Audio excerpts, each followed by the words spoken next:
Okay, welcome everybody. Today is July 17, 2023. This is a meeting of the Merrimack Village District Board of Commissioners. Public participation is offered by webinar, and you can join the webinar by going to mvdwater.org. That website has today's agenda, and that has a Zoom link as well as a phone number that you can call in and a webinar ID. This is being recorded from Merrimack TV, and that'll be posted on their website at a later date and typically runs on cable channel 20 as well. So I'll call the meeting to order at 5:02 p.m. And at this time, we'll rise to do the Pledge of Allegiance.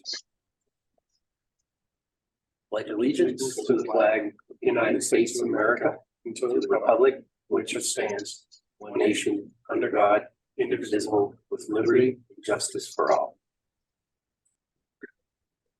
All right, so we've got three board members here. Erin Clement to my left, Wolf Fonchon to my right. I'm Don Provencher, and we have Ken Ayers joining us through Zoom. Ken, do you want to tell us where you are joining us from? Yes, I'm calling from my home, 19 Jakes Lane, Merrimack. Great. Good. So we have a quorum in the room here with three commissioners, so we can begin. And the first thing on the agenda is the Finance and Human Resources review with Kristen Marr, do analysis of revenue and expenditures and capital reserve balance. Kristen, you have anything you want to present to us? Yeah, so fiscal year 23 is wrapping up. We have scheduled our audit for prelim the beginning the second week in August, and our actual audit is first week in September.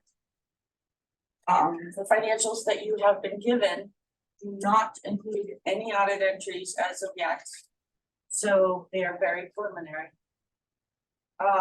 Currently, with those amounts without year-end adjustments, we are running at 118% for revenue of this budget and 94% of budget for expenses. The increase in revenue is mostly due to the fact that Merrimack is growing exponentially, and with the increase of apartment buildings and such, there's increase in hydrant usage, increase in meter usage, along with consumption for some of them. In terms of our main water accounts, they are running at 122% of main water would be the 40200, 40100, and 40300 for domestic, commercial, and industrial. Any questions on the revenue? Questions, anyone? For expenses, as I said, we're running about 94% of our budget for the year. What makes some of that up? We are at 76% of salaries budget. That is due to some resignations.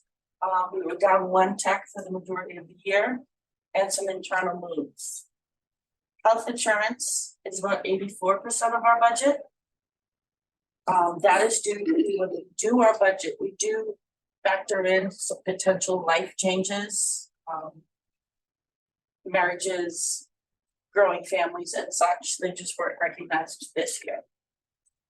In terms of water purchase, which account number 60300, the actual cost of that is around roughly about 145,000. The majority of that is located below the line, and I know that we kind of discussed on where we kind of wanted to put that as we were wrapping up the year. Keep it there if we wanted to include it into our regular budget line, and so forth. So I can get you the actuals in we can do splits, we could do a whole amount. I think we will be in a good place, I think, to have it in our budget. Since we are a roll-up roll up budget from the end result.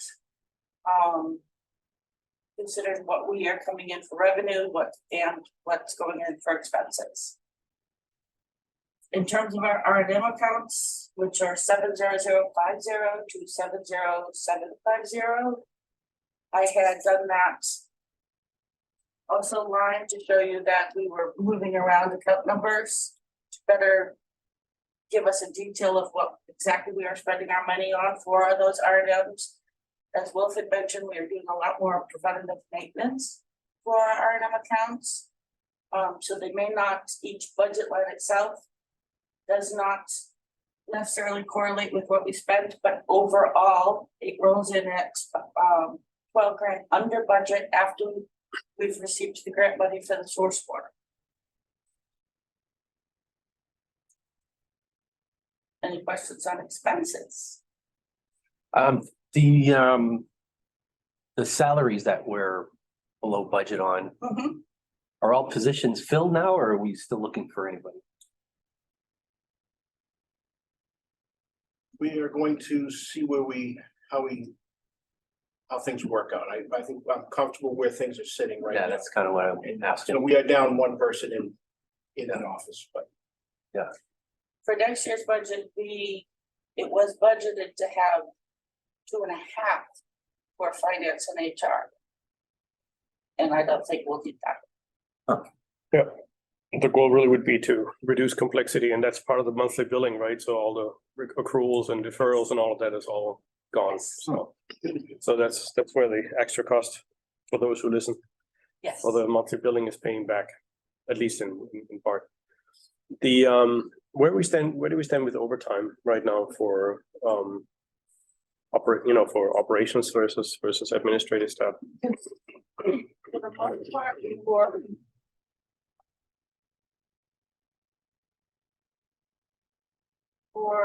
the admin overtime, we were 68% of budget. And for our tech,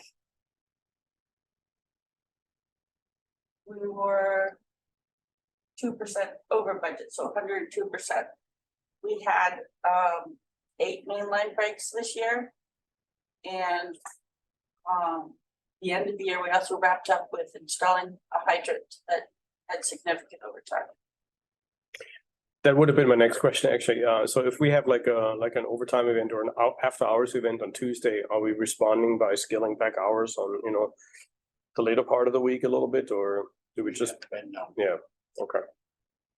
And I recognize we have to be careful with that, but it would be good to know to maybe then not do any extra work for the rest of the week that isn't necessary, right? Obviously. So the hydrant work was added because of what we had to shut down. We couldn't do it during the day, so we actually had pushed that to night work. Yeah, that's not, I'm not concerned about that. I'm sure you're gonna be careful with that. What I'm saying is, if we also add additional work later in the week when we already had an overtime event or after hours event, right, then it's starting to compound, right? And I know can be a really sweet deal, but it's also not a sweet deal for the ratepayer, right? So Yeah. I just would appreciate sensibility there, right? Yep.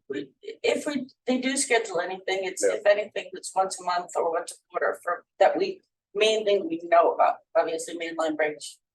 Yeah, sure. Yeah. Okay. Thank you.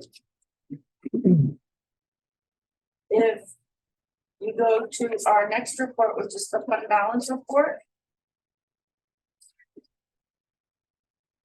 Again, this is sitting prior to year-end adjustments. Our net income as of right now is 3.7 million. Our unrestricted is at 18 million, and I did keep the inventory expenses, system development, and our fund balance, which we will go over the first read this evening, as if all of those were to be okayed.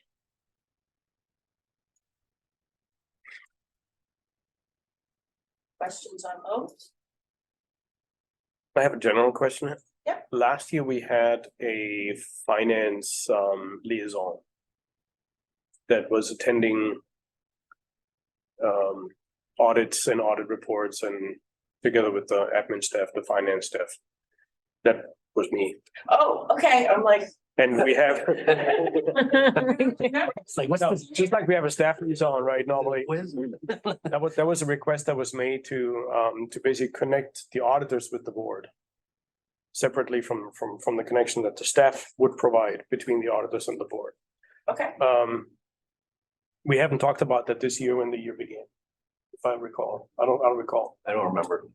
talking about such role, so. like a third party independent or, No, the auditor has an audit report. Yes. Usually that's for one, a written report, accompanied by meeting, right, a review meeting.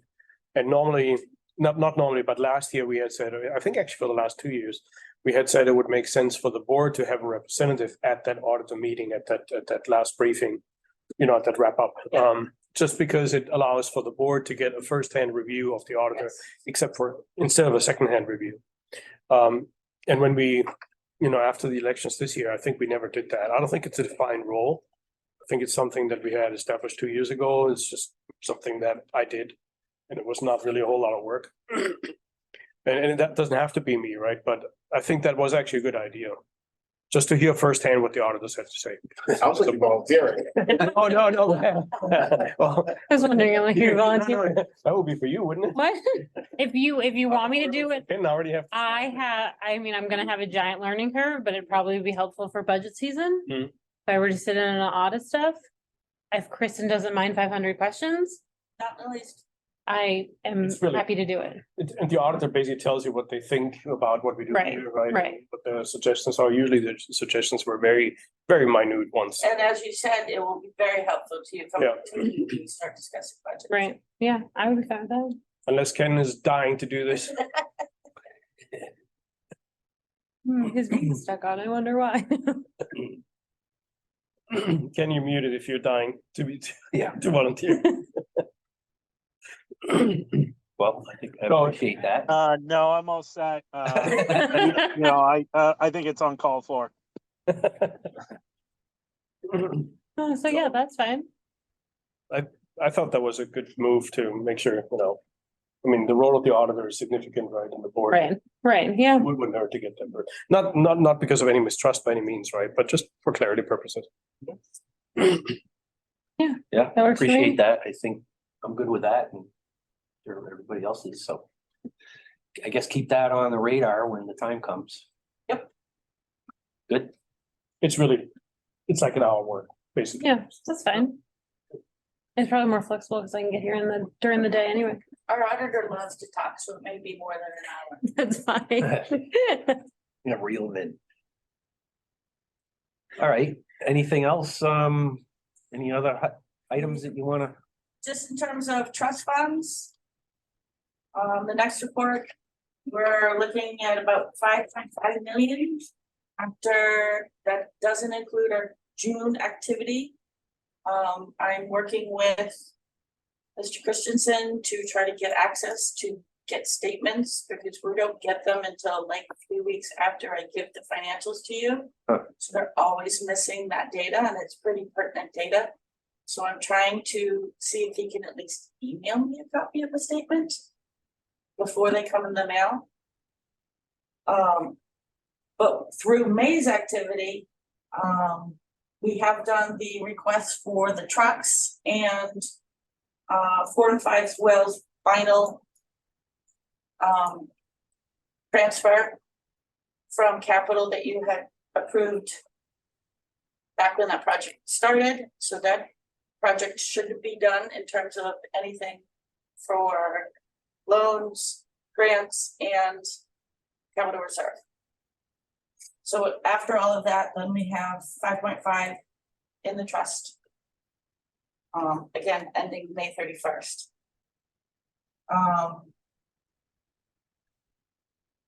That's broken up into those different accounts. Yes. These are capital reserve balances. Right? Any questions on anybody on that? No, all set. All right.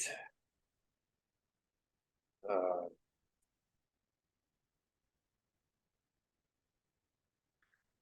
so.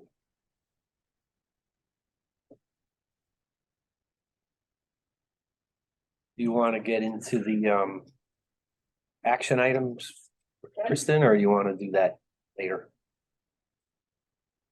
Want to do that now? We can do action item. Well, it's right here in the thing. It's the HR finance action items. Yeah.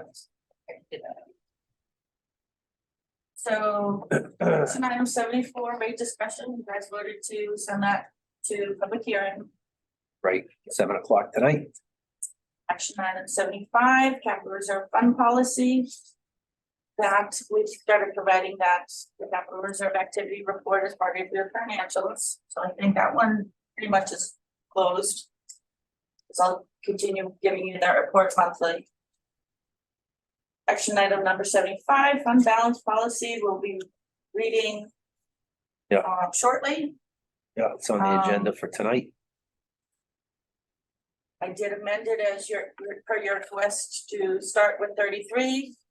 With board may increase accordingly, depending on how the board feels and so forth, so that wording is in that policy. So that it's not a stagnant number. In terms of monthly billing, we did start July 1st. However, our cycle 3 customers did actually get a full quarter because they hadn't been billed. Our cycle 2 got 2 months, and our cycle 1 are the first ones that truly got a monthly billing. Next month, everyone will be at 1 month's worth. Did you hear any Not so far. feedback, any questions, any confusion out there? We did send a insert that explained if you're in cycle 2, Good. you've got 3 months, 2 months, one month. I was just gonna ask you about that. You put it in with the bill. Cause you Perfect. know, there'd be a ton of questions without Yes. that, yeah.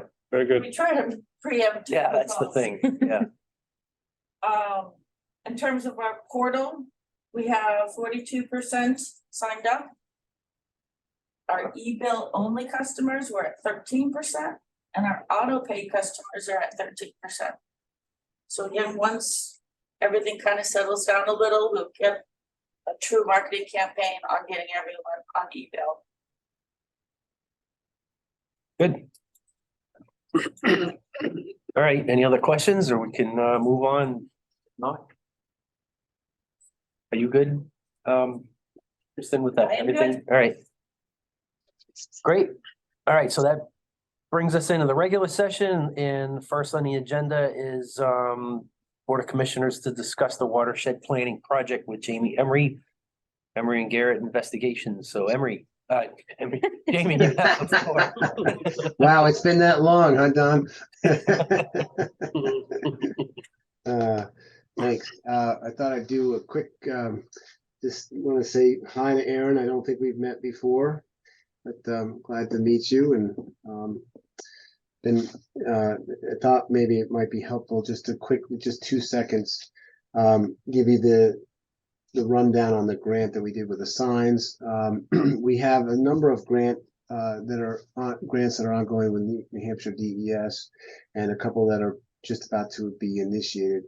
The one that we have that was responsible for the funding of the watershed protection or the wellhead protection area signs was a source water protection grant. We have submitted the final piece to that program. They've signed off on it so that grant is pretty much just done now. Now there is still a small piece that has to be handled through the DOT. New Hampshire DOT, as Ron will tell you, has been very, very slow to respond on some of the locations where the signs are to be put on DOT controlled property.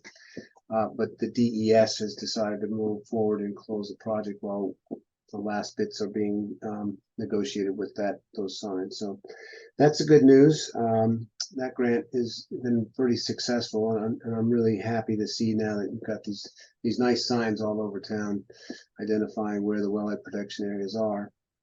The next grant that is in front that has been approved that has not been started is a continuation of the salt reduction mitigation efforts, and that's going to be focused on installation of conductivity meters in the production wells. Um, all the production wells will end up getting a conductivity meter so that we can monitor in real time what the levels of conductivity are and relate that to salt levels as in each well. And we're also going to go back to the sampling that was performed, if you recall, in the 2012 Source Water Protection Grant. We did a whole series of samples around the town in surface water, wetlands, storm drains, and some groundwater sites. So there's a whole series of sampling that needs to be done, and we're going to do that 3 times over the course of the next year to compare what we saw in 2012. And this is across the board in the entirety. This data is going to be used in part for the next piece that I'm going to talk about, which is the watershed analysis. But the next task really that's important is we're going to take a look at the stormwater drains.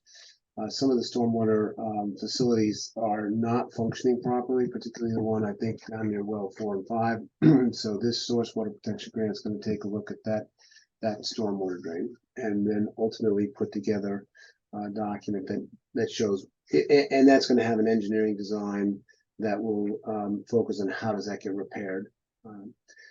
So that has been approved, and I believe it just got approved. Actually, I was just checking it by Governor's Council, so we're going to be moving forward with that. That's a DES $30,000 grant with a 15% match from MVD.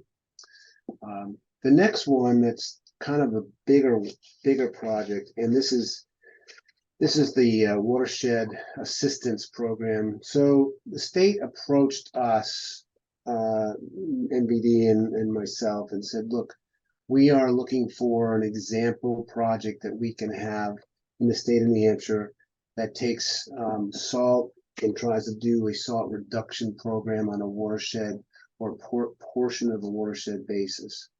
And you know, with all that we've done, I was not sure that made the most sense.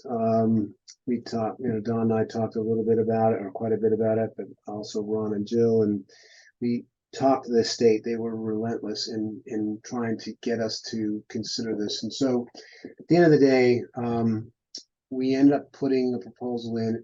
We got accepted. It's $100,000 proposal, a grant. 80,000 is going to be supported by DES, 20,000 from MVD. And the reason why we decided to do it is that we need some teeth with the DOT. Bottom line is we need to get the New Hampshire DOT on board with everything we're doing.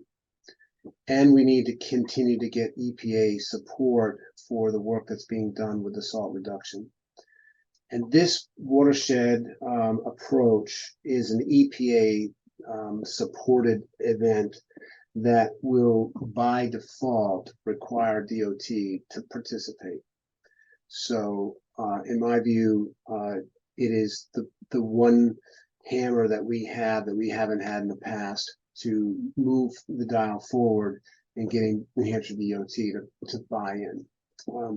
Ron's had real problems just getting them to respond to emails and calls and so forth, and we know that the corner of Continental and Boulevard and Industrial Drive is a problem, and we need that to change. So this watershed assistance program is going to include some modeling. It's going to include some sampling. It's a fairly robust review, and the generation is a 10-year salt reduction plan that will be adopted by EPA and DES. So I've never done one of these before, so I'm kind of in the new game here. But the DES has made it very clear that they are going to help the MVD and us walk through this process to get an adopted official watershed salt reduction plan in place. So we haven't gotten it approved by Governor's Council. It's still in their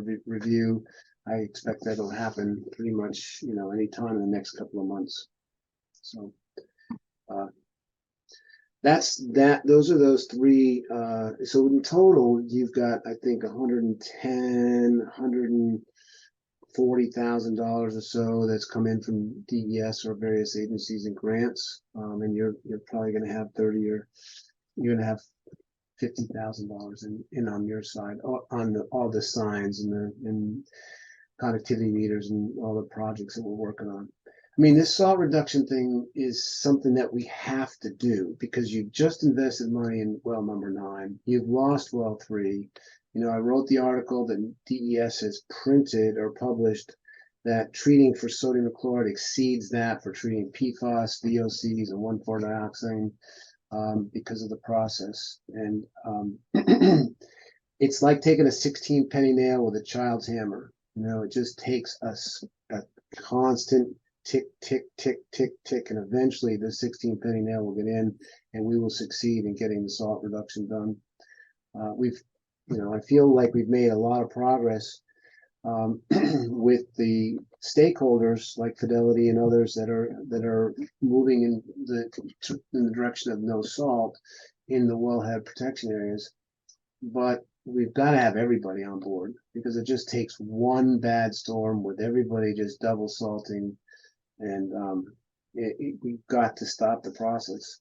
The other thing I want to mention too, that we're going to get some possible access to funding if we do this watershed plan. We want to get some money towards putting brine tanks together, getting the brine actually used in an appropriate way, because we know that using brine is about 1/10 the amount of rock salt, and we also know it's about half the cost. So we're going to continue to use this these mechanisms with these grant and the EPA and DES to push the town to use brine, to push the stakeholders and the people who have the parking lots to use brine, so that we can get to that 1/10 of the salt that needs to be used, and get away from the salt that you see crunching under your feet every winter. This continues to happen. So anyways, I think that will help to get some funding that could be given to the town of Merrimack potentially through this watershed plan to help with the brine at cost, the brine trucks, the brine mixing tanks, all of that. So that's my hope with that regard. So I don't know if you have any questions, and then I thought I'd talk a little bit about the artificial recharge for a moment. Okay. More of a comment on my end, Keith. You're probably not Keith. I'm sorry. We're throwing names all over the place It's today. been a long time, Wolf. Sorry about that. You probably saw the minutes and my concerns from the last meeting. I just want to make sure that you don't get the feeling that I'm sensing any inappropriate activities here by any means. But the part that really bothered me more than anything was that DES was requesting scope from you, and then you reached out to us for approval of those funds. I just thought that was backwards. If DES needs additional scope from you and needs somebody to pay for that is not DES or you, they need to reach out, in my opinion, to the party directly, because otherwise it's just too easy. I don't know. I don't feel it's appropriate to talk in secondhand about funds that MVD is to spend. I just don't think that's appropriate. That's kind of my concern about the whole thing. Maybe if you could help from my standpoint, if you could redirect them to us basically in the future, then we don't have that concern. Yeah, no, fair. I think that's a fair point. I don't see any problem with that. I think DES is also trying to sort out because this has always been dealing with nutrients. These watershed plans have been focused on phosphorus and nutrients being additive into the watershed. And so ironically, nobody replied to this grant application when it was first put out. And then they called us and said, we think, and got Jill and Ron engaged in this thing. And I think that because of this one, you're probably right. They were really trying to find the perfect fit. But as these things happen, sometimes they have what they want, and then all of a sudden you start putting pen to paper and you go, oh my goodness, there's no way you can do that for that amount of money. So I think it's a fair point, and I definitely will make sure that Steve, this is a group that we don't normally work with. Steve Landry is in a different division. And so I will make that point to them. Appreciate that. Yeah, and I think too, we're gonna wanna make, I want them to be engaged in supporting, there's gonna be a lot of public participation in this, part of it, so I think you'll end up being called on, Wolf, and Don, and Aaron, to be a part of this thing. Cause that's the nature of the way they operate, as we get into this game, so.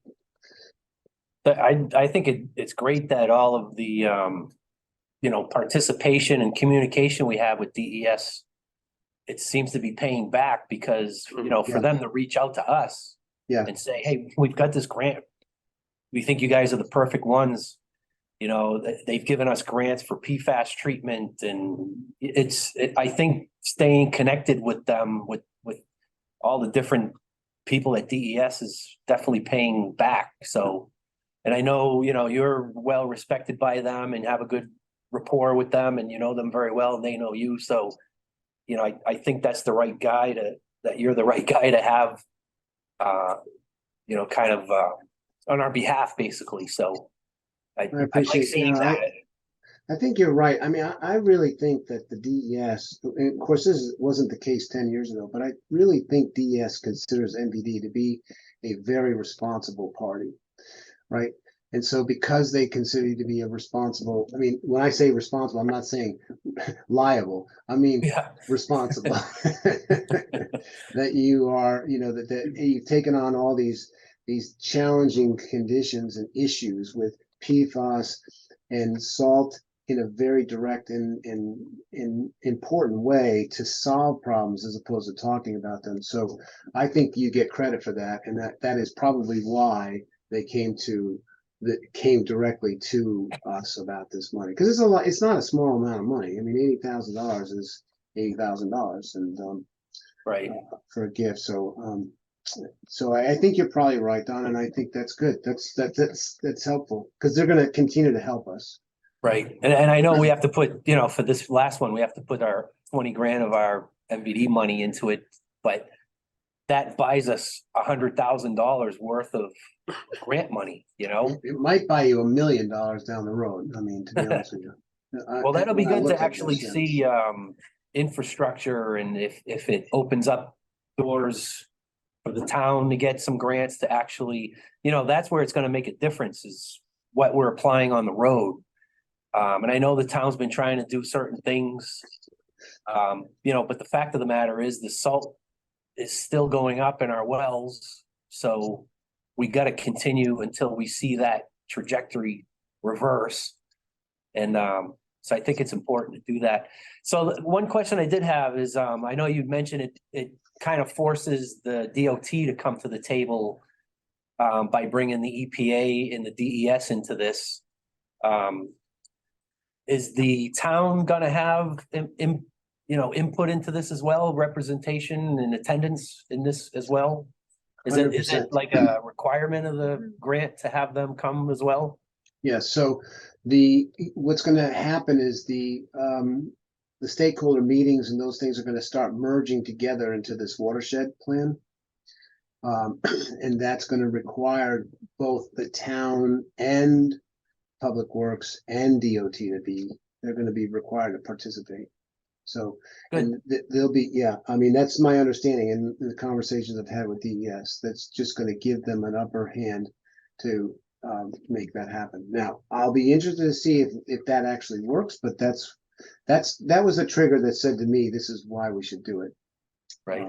Is to get DOT engaged in this. And it turns out that this is not just Merrimack, where DOT has been it's been challenging, and I don't want to go on public records criticizing DOT because they obviously have a big role and they deal with a lot of these safety issues. But brine is a solution, and Ron and I and Jill went to another brine a seminar this past week on Thursday in Manchester, and it's real. I mean, this brine is the way to go. It's going to save the town money, and it's not going to sacrifice safety, and it's going to be so much more environmentally sound. So It's just a matter of time before this thing gets caught on. And Sean O'Keefe, who's on our, he's one of the guys who's really out there and is from Merrimack and is on the stakeholder committee, was also at that seminar, and he is the guy who distributes the brine. So, Yeah. he's a real help, and we're very fortunate to have him in Merrimack because he's really out there also campaigning on the MVD behalf too. So have you or Ron or Jill been speaking with anybody at the town, Lori or Paul McCallie, about the benefits that this could bring to the town, future grant money or anything? Are they aware we've applied for this and, the benefits that may result from it? I think they'd be intrigued to hear that.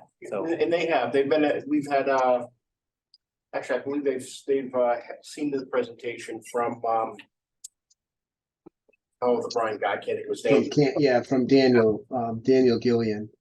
They have seen his presentation, but they also, they've been, since Kyle left, Lori's been trying to catch up, but she has, as I understand it, started going in the direction of promoting brine use.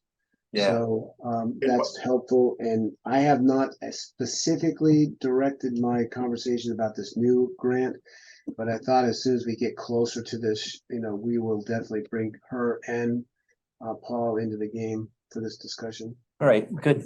Yeah, I'd like to post one of those presentations as well in town.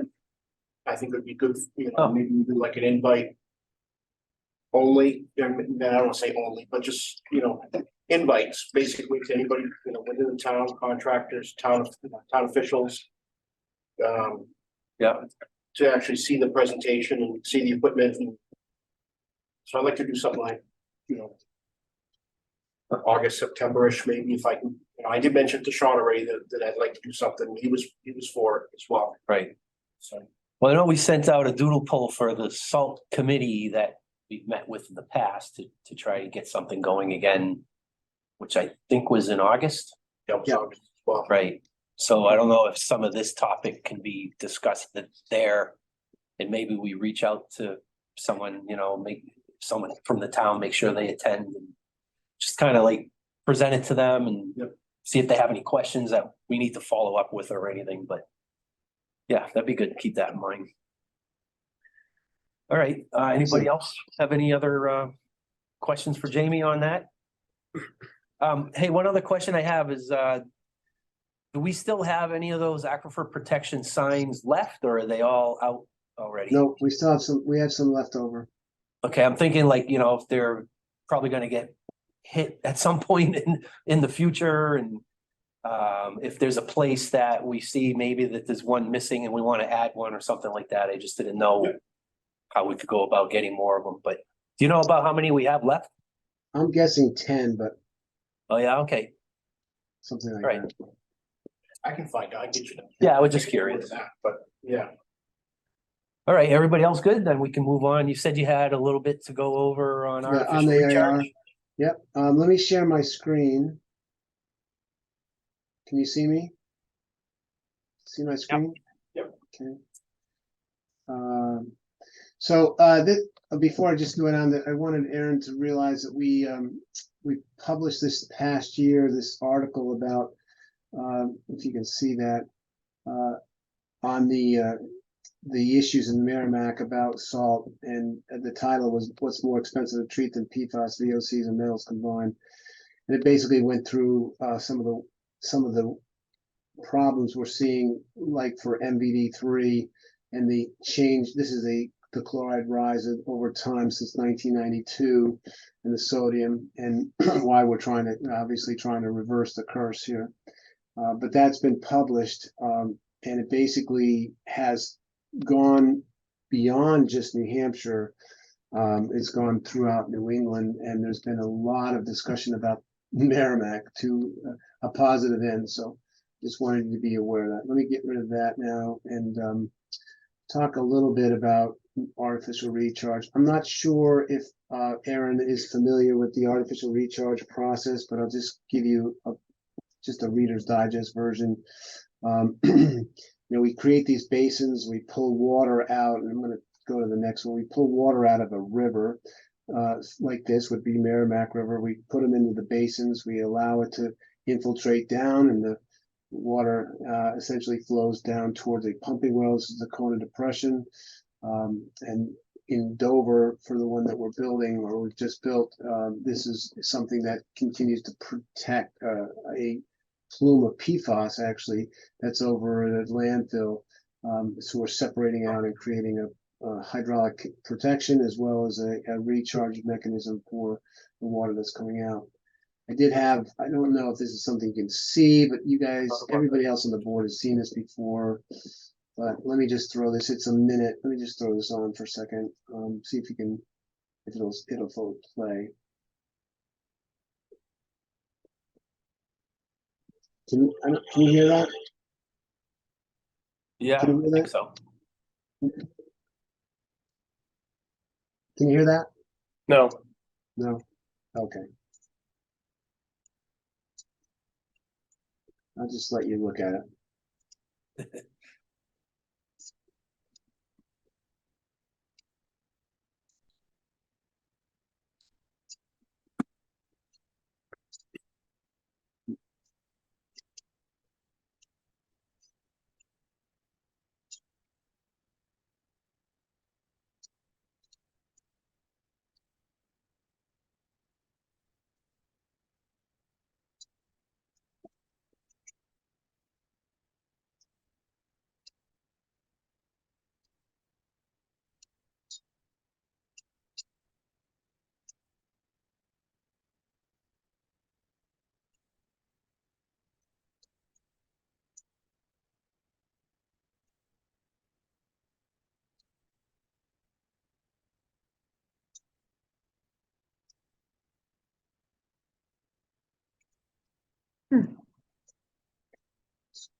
All right, I'm gonna send that to Erin so she can see that. You can't hear the commentary, but the commentary kind of goes along with the treatment process of the aquifer, what it does to take out the bacteria and some of the microorganisms and things of that sort.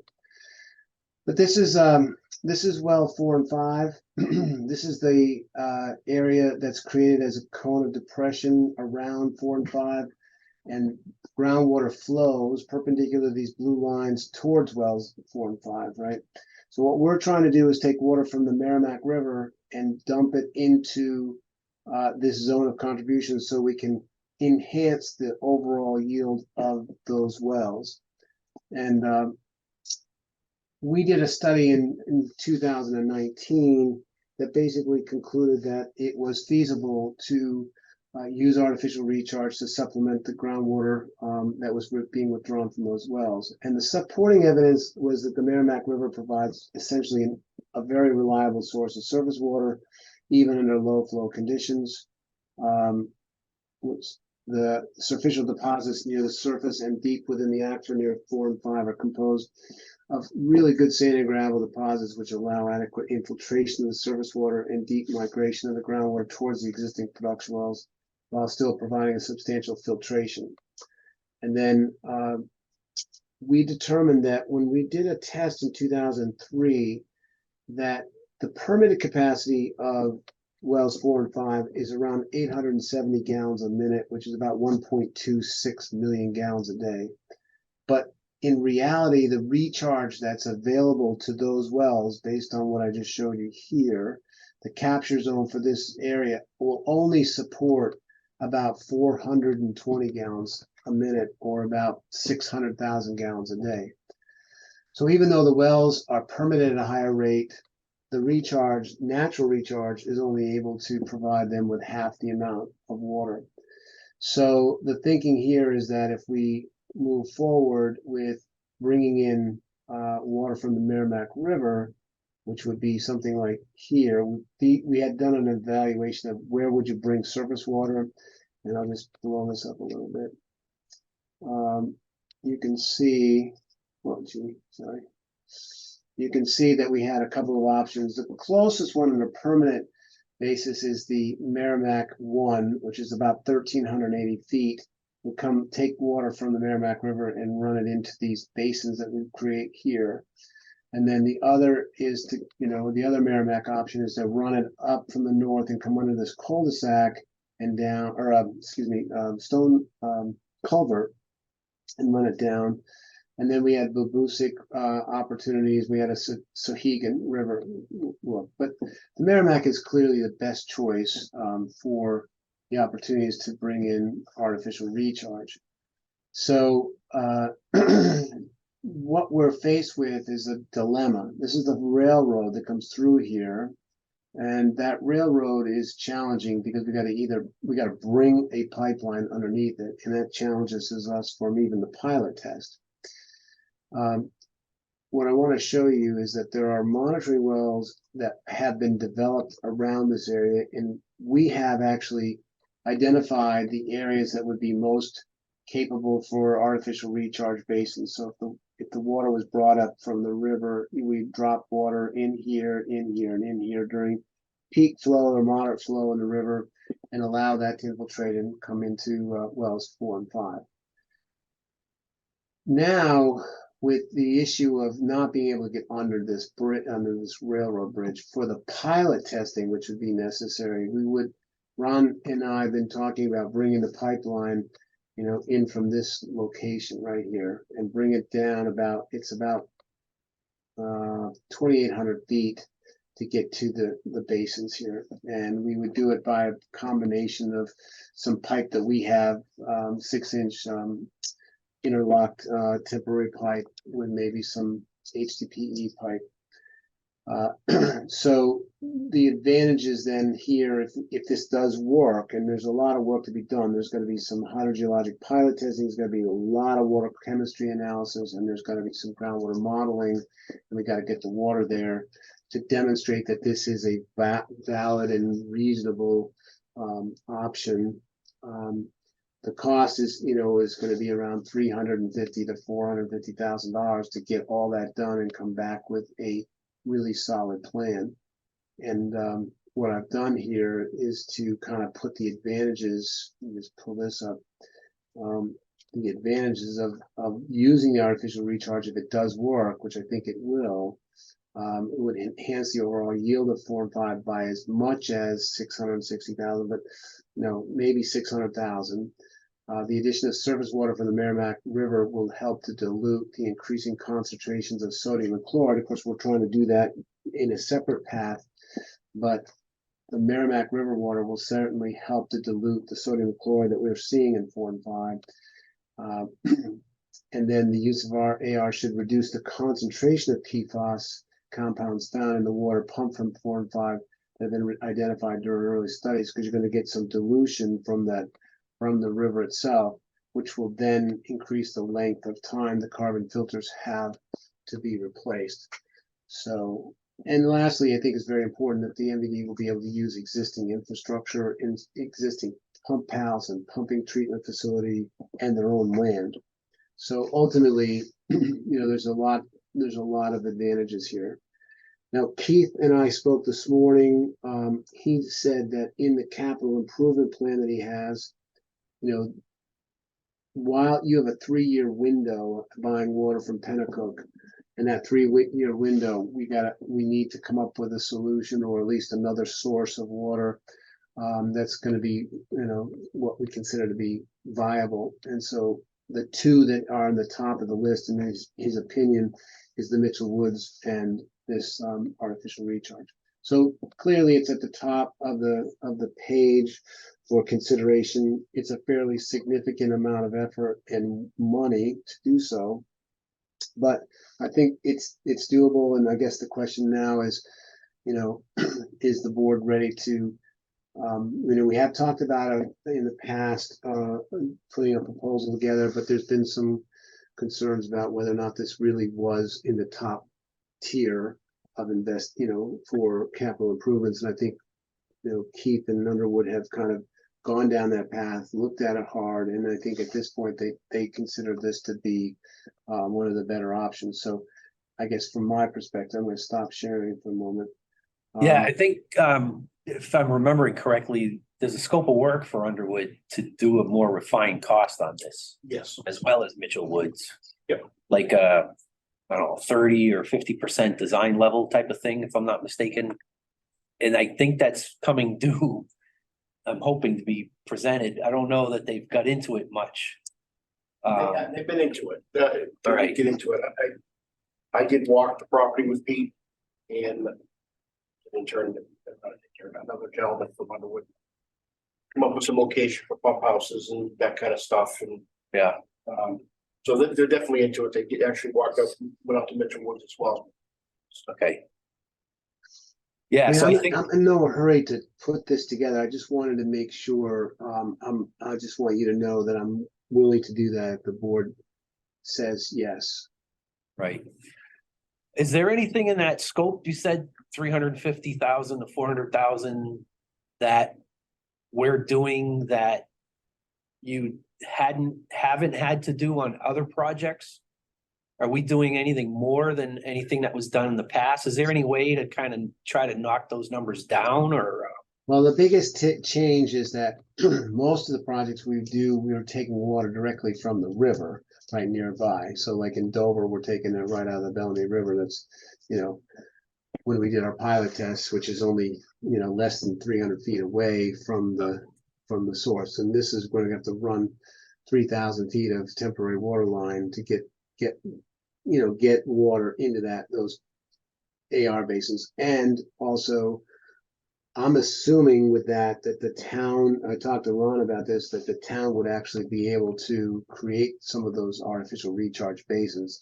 Those basins we estimate to be about 100 feet by 35 feet wide. And he felt like they could, the MVD could create those basins, or at least get one or two of them put together so we could pump water in. We're gonna need a 6-inch, after thinking about it a little bit more, I think we're gonna need a 6-inch minimum pipeline for us to pump the water down in there.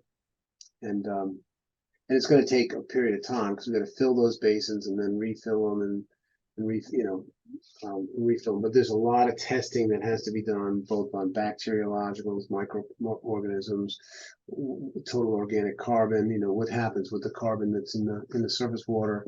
Is it being taken care of nicely? How much dilution are we getting with the PFAS? We've done a fair amount of work. I mean, in my view, to say, and then to say this is worth it. It's got a good enough chance to be successful to continue to move forward with it. But the other piece is got to be modeled. We're going to have to put a groundwater model together to show the mounding, to make sure that the mounding doesn't break out, and those kinds of things on the ground. So it's a fair amount of work to do. And we have And it would take us over, if you said start tomorrow, it would take us at least a year to get that pilot test done, in my view. a good unsaturated thickness there that Yeah. we wouldn't, we can accommodate a mound without, having it cause problems off-site anywheres or. Well, that's Yes. part of the pilot test. I mean, we think so, but until you do it, you don't have that that level Yeah. of confidence. Is a pilot test something done on every project or just? Yeah, and Okay. it's part of the permitting process too, of the artificial recharge. Unfortunately, I hate to say it, we're the only ones that do it, and so the DES took the process that we used in Durham and UNH and made that process their permitting. They actually use that as the permitting program now, Oh, and it's only because there's not. Just so Aaron knows, we did put in an artificial recharge system for Durham and UNH in 2015, and then during the drought of 2016, they ran out of water. The Oyster River went dry, and the Lamprey River went to low flow conditions with environmental flow, so they could take zero water out of the two rivers and only take the water we stored the year before by pumping it into the Spruceville aquifer. And so UNH actually was going to close down had they not had this artificial basin put in place, because they were able to use the two wells entirely. And they still use and of course they use this every year. So, and it's getting a lot more studies done. UNH professors have been studying the daylights out of this to make sure there's nothing else going wrong with it. And so far, since 2016, this thing has been their lifesaver. So, but I get it.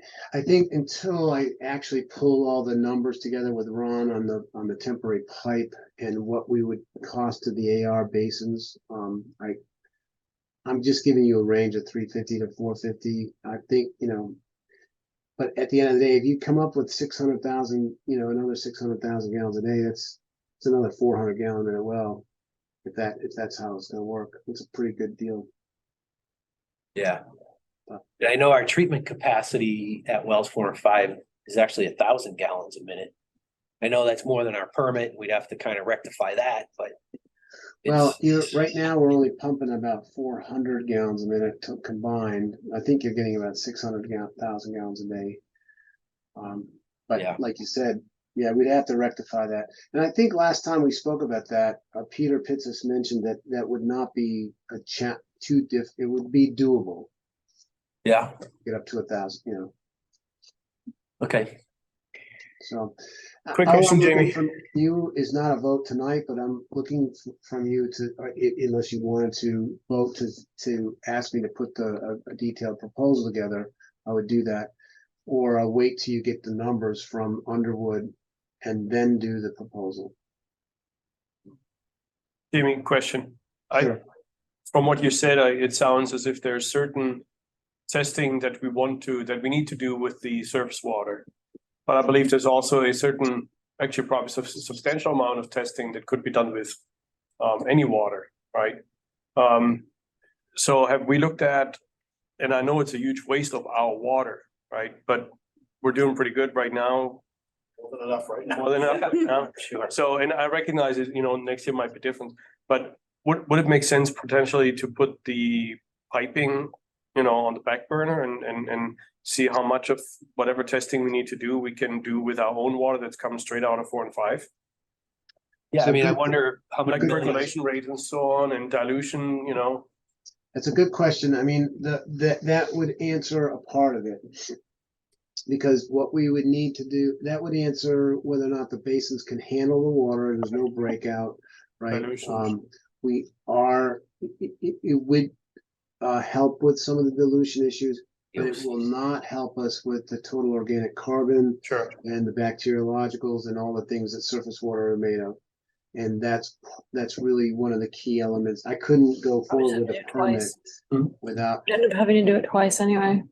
But the other thing is if you fail the first way, it's not gonna work the second That's way. kind of my point, is there a chance for us to, we could do a certain amount of testing to see if it's even worth to do the extended test with the surface water.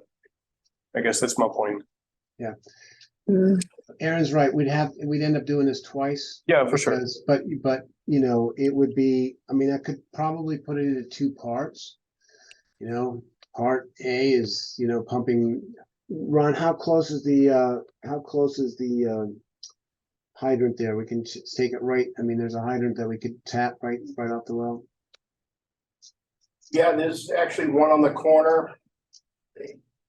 They're both with, one might be, to the furthest 100 feet, 150 feet. Mhm. I mean, we can do it when the demand is low. I mean, it's low right now, but we never Right. know. So something in the fall we could do. Before we pursue this any further, I guess what I'm asking is the cost of wasting our own water, right? The volume of water we need for testing purposes, right? That we just produced at a nice penny, right? Is that cost comparable with the cost to put a pipe in and then more or less receive free water from the river? I guess that's the equation that you guys have to look at, really, How many gallons a minute do you need? and follow. Could we do I guess if we can do it first, is run like well 4 without going through the plant, maybe run it to waste. Type of thing. Oh, Yeah, but then because then we don't have that knowledge of PFAS dilution. We need to have filtered water go back into the basin. yeah, that's true. Yeah, because I'm not going to be allowed to take contaminated water and then let it spread out through the mound when I get it. I mean. Plus that's then we part of, saturate the- Still on site. I But mean, is there it's a not treated like water right there? I mean, can I bring it, shut the lines off and now the treated water will come back flush through the line, right? Yeah, it would come through the I mean, hydrant, really, we're only, Yeah. it's still on the same site. I mean, we'd be pulling water from, recirculating it. yeah, just recirculating basically. I mean, we can do that. I think that's, I probably should come down and walk through that with Ron as if you wanted to do as a task A, before you ran the pipeline on the outside. I don't want to run the temporary line though in the winter time because of Yeah, all the issues associated with that.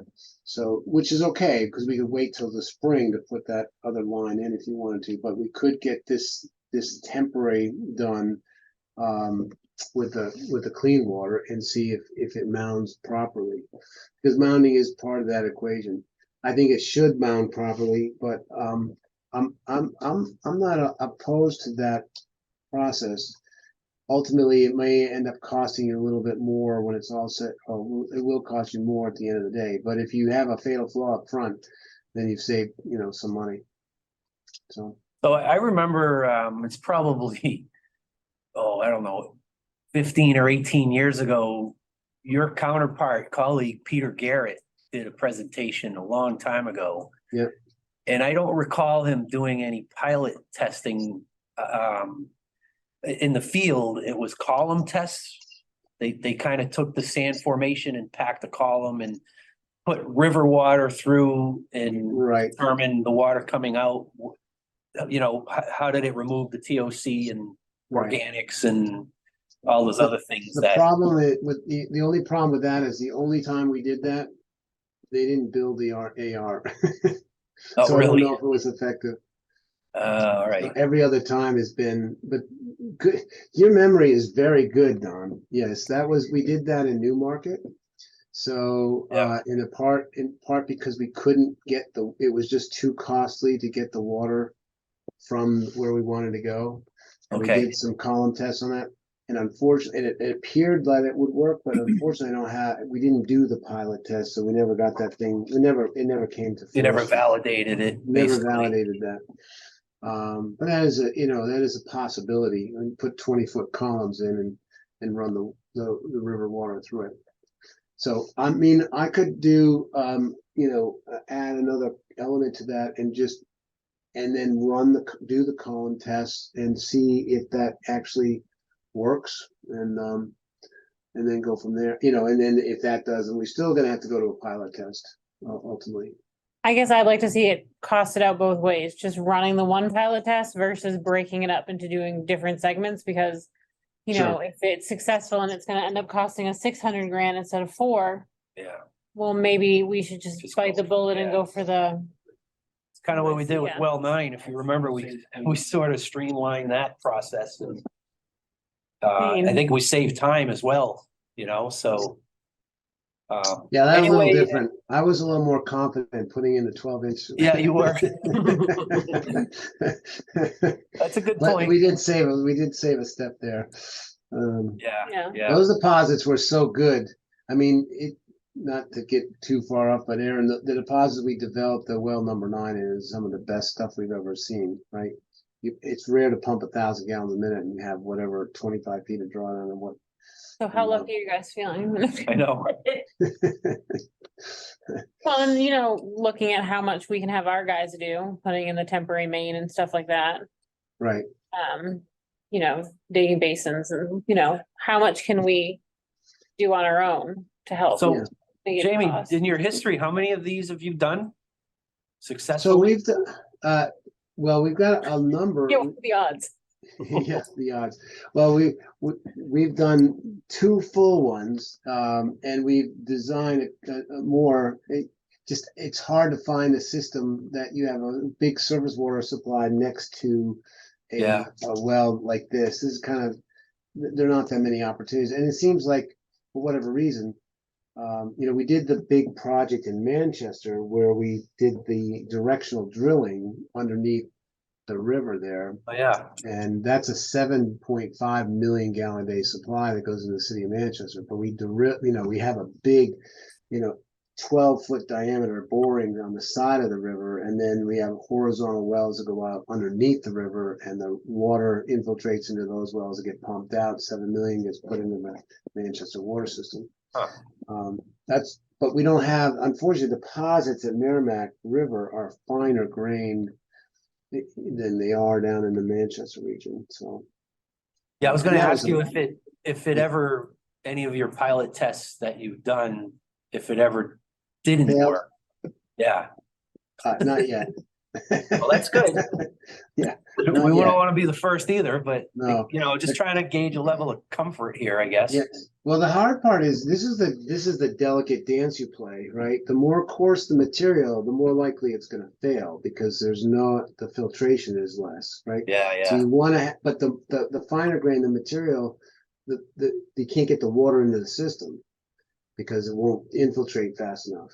So it's a total delicate dance. And then with the material, the surface water, sometimes it creates this, Lynette might remember, but I can't remember the name of it. It creates a mat sometimes on the surface of the artificial recharge basin that you gotta go and clean off. It's got a German name, Schwitzbach. I can't remember the name. It's a funny name, but anyways, it creates a mat. You gotta go and get it out. Are you thinking like a smush deck, like on a slow sand Yeah. plant?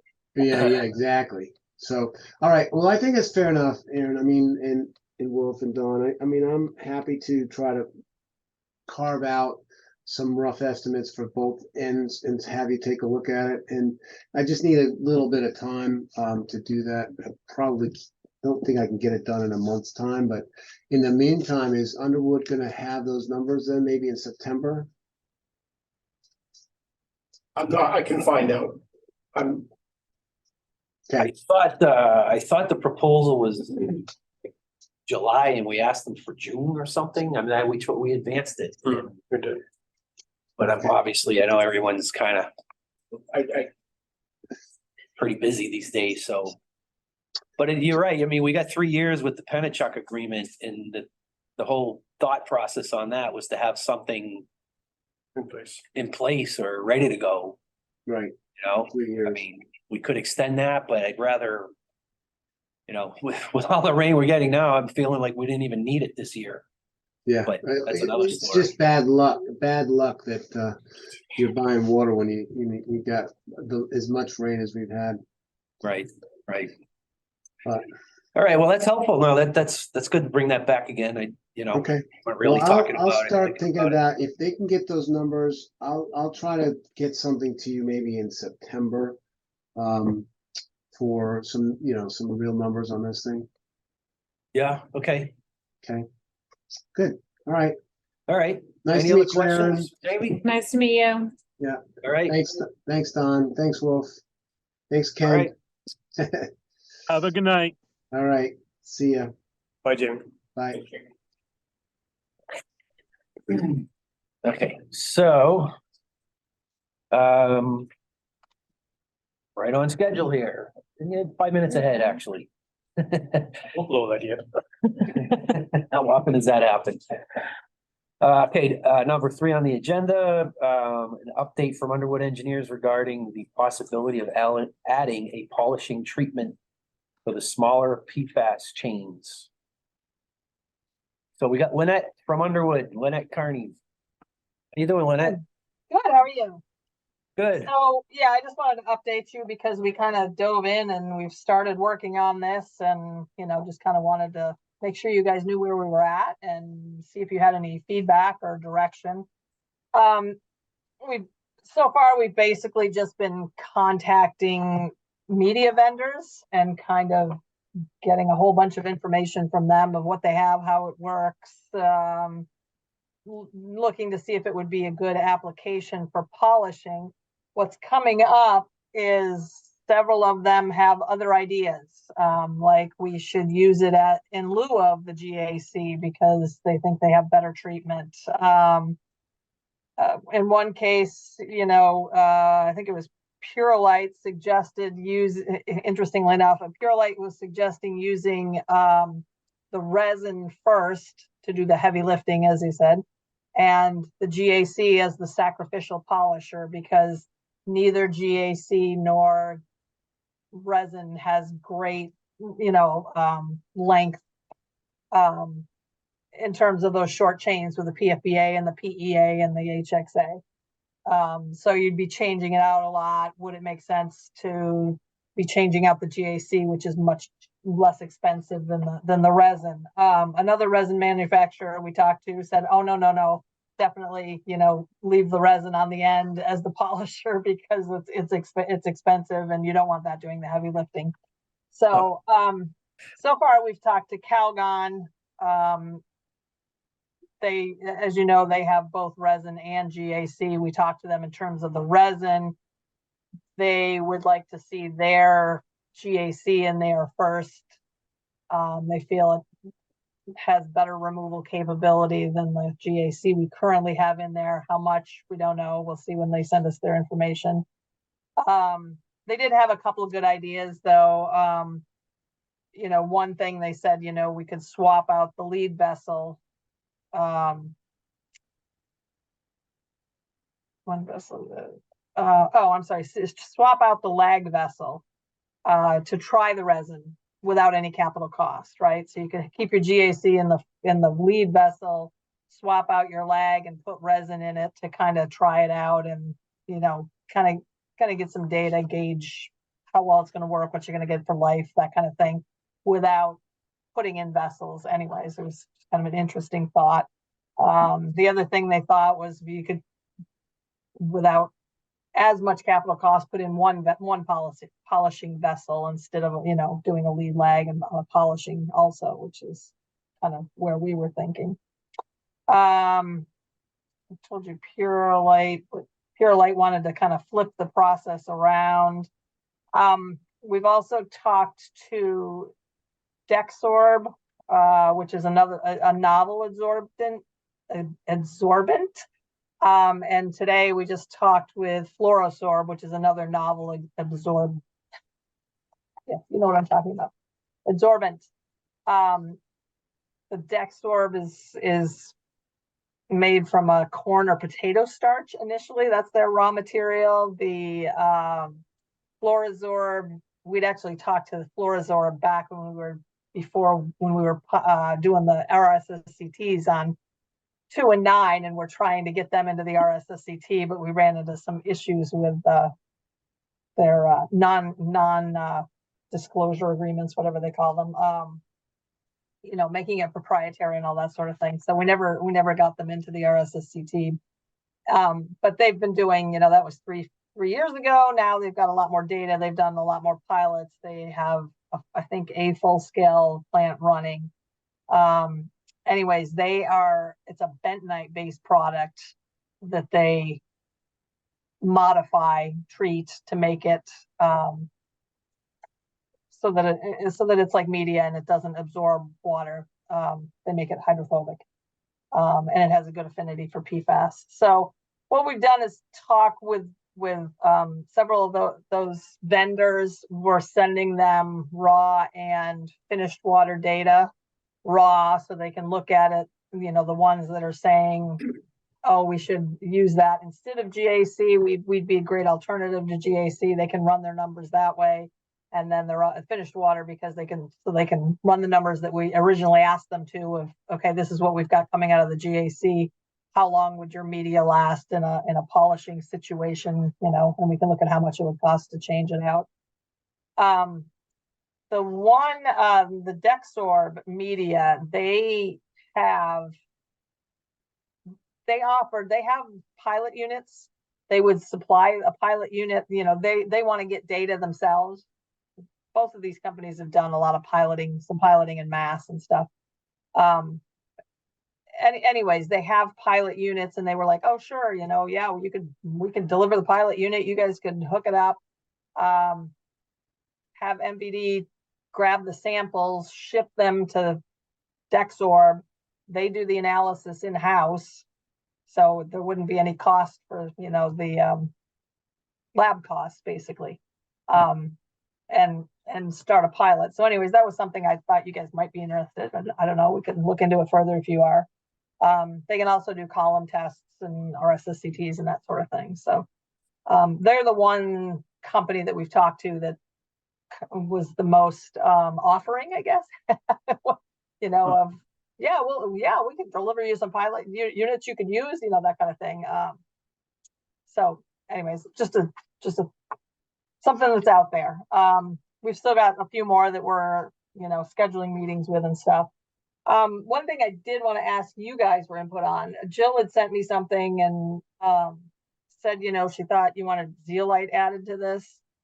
And, you know, I know when we were working with XDD and L'Oreal, with the looking at the pilot columns for 4 and 5, they had actually done some testing for luniles and stuff on that zeolite. And I don't know the details of it, but he basically kind of said, yeah, it wasn't panning out kind of thing. Really? So I guess I was kind of thinking, yeah, that's off the table, but I didn't know if you still wanted us to look into it and different. I mean, there are different zeolite manufacturers, obviously. I didn't know if you'd seen something somewhere where somebody had it that worked or had a type of zeolite that worked or.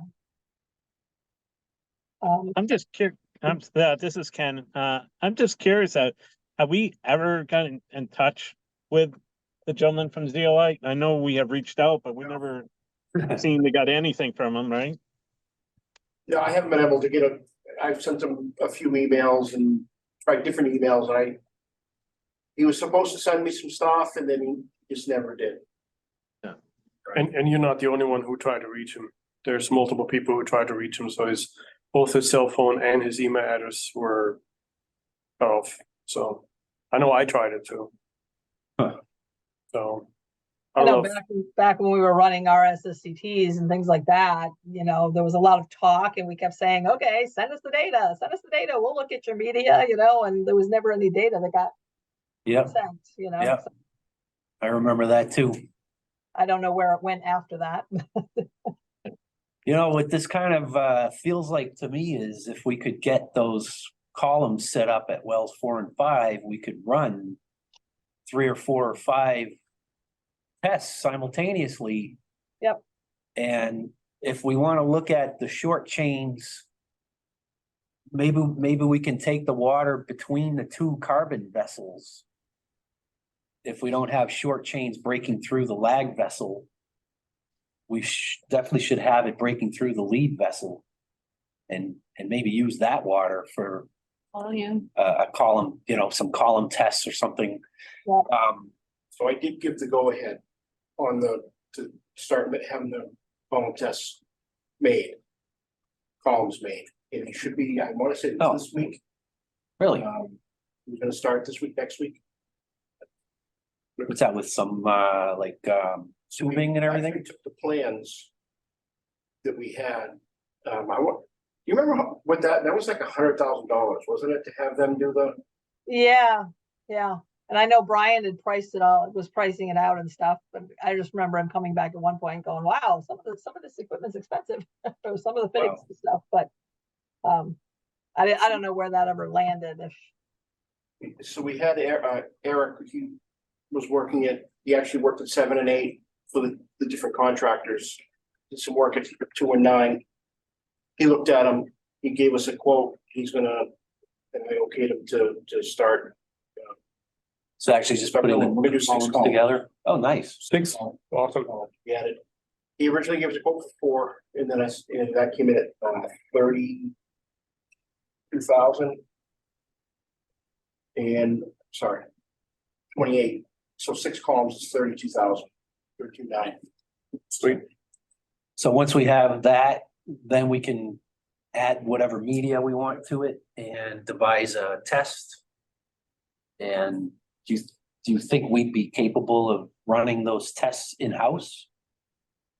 Yeah, I don't see why not. I mean, once we get them packed, it's just the sampling, and we're having the different ports, so we're going, you know, test it different right. different pieces of, 25, 50, 75. Yeah. How do we feed them? There's a water line Coming off actually it's coming out of the raw, I believe. probably. Off of the raw line coming in that goes over to one side of to the wall. That's with water meters and everything we're gonna need for basically looked at those plans that were drawn up for us and said, cool. Signed it, we priced it out, so. Well, that's good. ETA, Glad that's going forward. ETA, when do we think it's? I will need to get back to him. I thought Brian said he would start this week. Okay, so weeks. Once he gets all the material, I think that was the other, I don't want to say it was an issue, but he'd ordered stuff, so once everything comes in. Do we have that, that's not budgeted, right? But it will be a, capital reserve account? We have other engineering and stuff in the budget, so I mean, if we can, it'll come out, but if not, Okay, we need to. that's good, because I was just thinking in the last couple of months, like, we heard that presentation. I don't know when that was, No, 6 months ago or more, I don't know. I didn't remember exactly, but then it just kind of stopped and we never really pushed it forward again, so that's good, I didn't realize looked at it and was we're like, doing that. kind of shocked at how expensive it was gonna be to build these things. And- Maybe that's why it kind of fell off the cliff. And I was wondering if we could build it in-house or we kind of went back and forth on that, so it was Very good, thought we could do it, so. cool. All right, But that being said, if I read this right here, then what is it called? Dexorb is offering to also provide some testing at no charge, right? So Should they we- have, skids available. I think he said they were probably like, they were sounded like they were about a 4-foot cube in size. 2 columns, like an FRP wound tanks, like you'd use like a residential treatment system like Yeah. those. They looked in the picture like they were probably 4-inch diameter, maybe 6 tops. And they've got all the feeds to feed into them and out of them and everything. And, they offered, because they want data for their media, it's an emerging media, that they're testing and still gathering data on, so they offered to do the sampling and stuff. They have an in-house lab to do the sampling and stuff, so. Huh. I didn't know if- Anybody that's disrupting this Go market, further And get an actual proposal from them if that's something you want me to do, I'm all See- for it. yeah, I would. It's for me, yeah. I'll take The 3. more data we can get with the more materials, the better. And if this is an emerging product, anybody that shakes up those companies that we struggle with right now, I'm very supportive of. Yeah, that's a. Mhm. Yeah. We need competition. Yeah, we need competition It is a struggle everywhere else. in that market, obviously. So, Yeah, definitely, chase that down. Yeah, I'll have them draw that up and, clearly explain what they would be providing and what MVD would have to provide, so we can see, what, if any, costs you guys would incur. Maybe shipping. I don't know who does the shipping of the samples. We got as far as, okay, so MVD would, collect samples, send it to you and you'd analyze it for free, basically, but Yeah. I don't know who's paying the shipping, so I mean, that kind of stuff, but I'll get something in writing from them and, they can put it together they had some nice pictures of what their pilot units look like and stuff. Lynette, what kind of budget are you working off? Is there an engineering contract in place for this or? There is, yes, we have an ESR for it. Right. Okay. I don't know off the top of my head what the amount is for it. It's probably in that, thing you have. Yeah, there's a thing in the end. So. I mean, if Pure Life, for example, too, I mean. They took a pretty strong stand here, right? They recommend resin first to do the heavy lifting. Is that something we can price out, at least preliminarily? Well, that's what we're having them do. Like I said, we're sending them the data, what your water quality data, the flows through each plant, what we have at equipment for each plant, for vessels and things like that. And then what we're asking them to do is, take a look at it, put together kind of almost like a proposal of how you would recommend applying your product, our initial, they know our goal is to basically do polishing to take out the short chains. In some cases, they're saying, well, maybe we should do it a little differently than sticking it on the end or something, so let them propose that. But, that's what we're trying to get from them is proposals with, costs, how long they think the media would last, how many bed volumes you're going to get through it, what kind of equipment would be needed to add it, so we can get some ideas of space wise, that kind of thing. And then we Right. can compare those and kind of, do some more, analysis between them, because a lot of them are using, the novel absorbents and the resins, they're using models based on, data that they have from different pilots and full scales, what depending on the company, it's a predicted type thing. And then we can decide, maybe narrow down which ones you want to look at further for actual piloting or that kind of stuff. Okay, Find it, Don, or? yeah, I did. It looks like the service request tracking. There's a scope for PFAS polishing plan. The original scope cost was 125 and the balance is 125. So I don't know if that means we haven't gotten any billing on that yet. That's the, Oh, because we just started. That's why I Yeah. don't know what the contract amount is, because I haven't done any invoices. right. And then Mitchell Woods preliminary design, that one was for 25,000 and the balance is 25,000. So in the 75,000 for artificial recharge preliminary and design. And again, the full balance is on that one. So it looks like you guys haven't really got into any of these in any substance, I guess.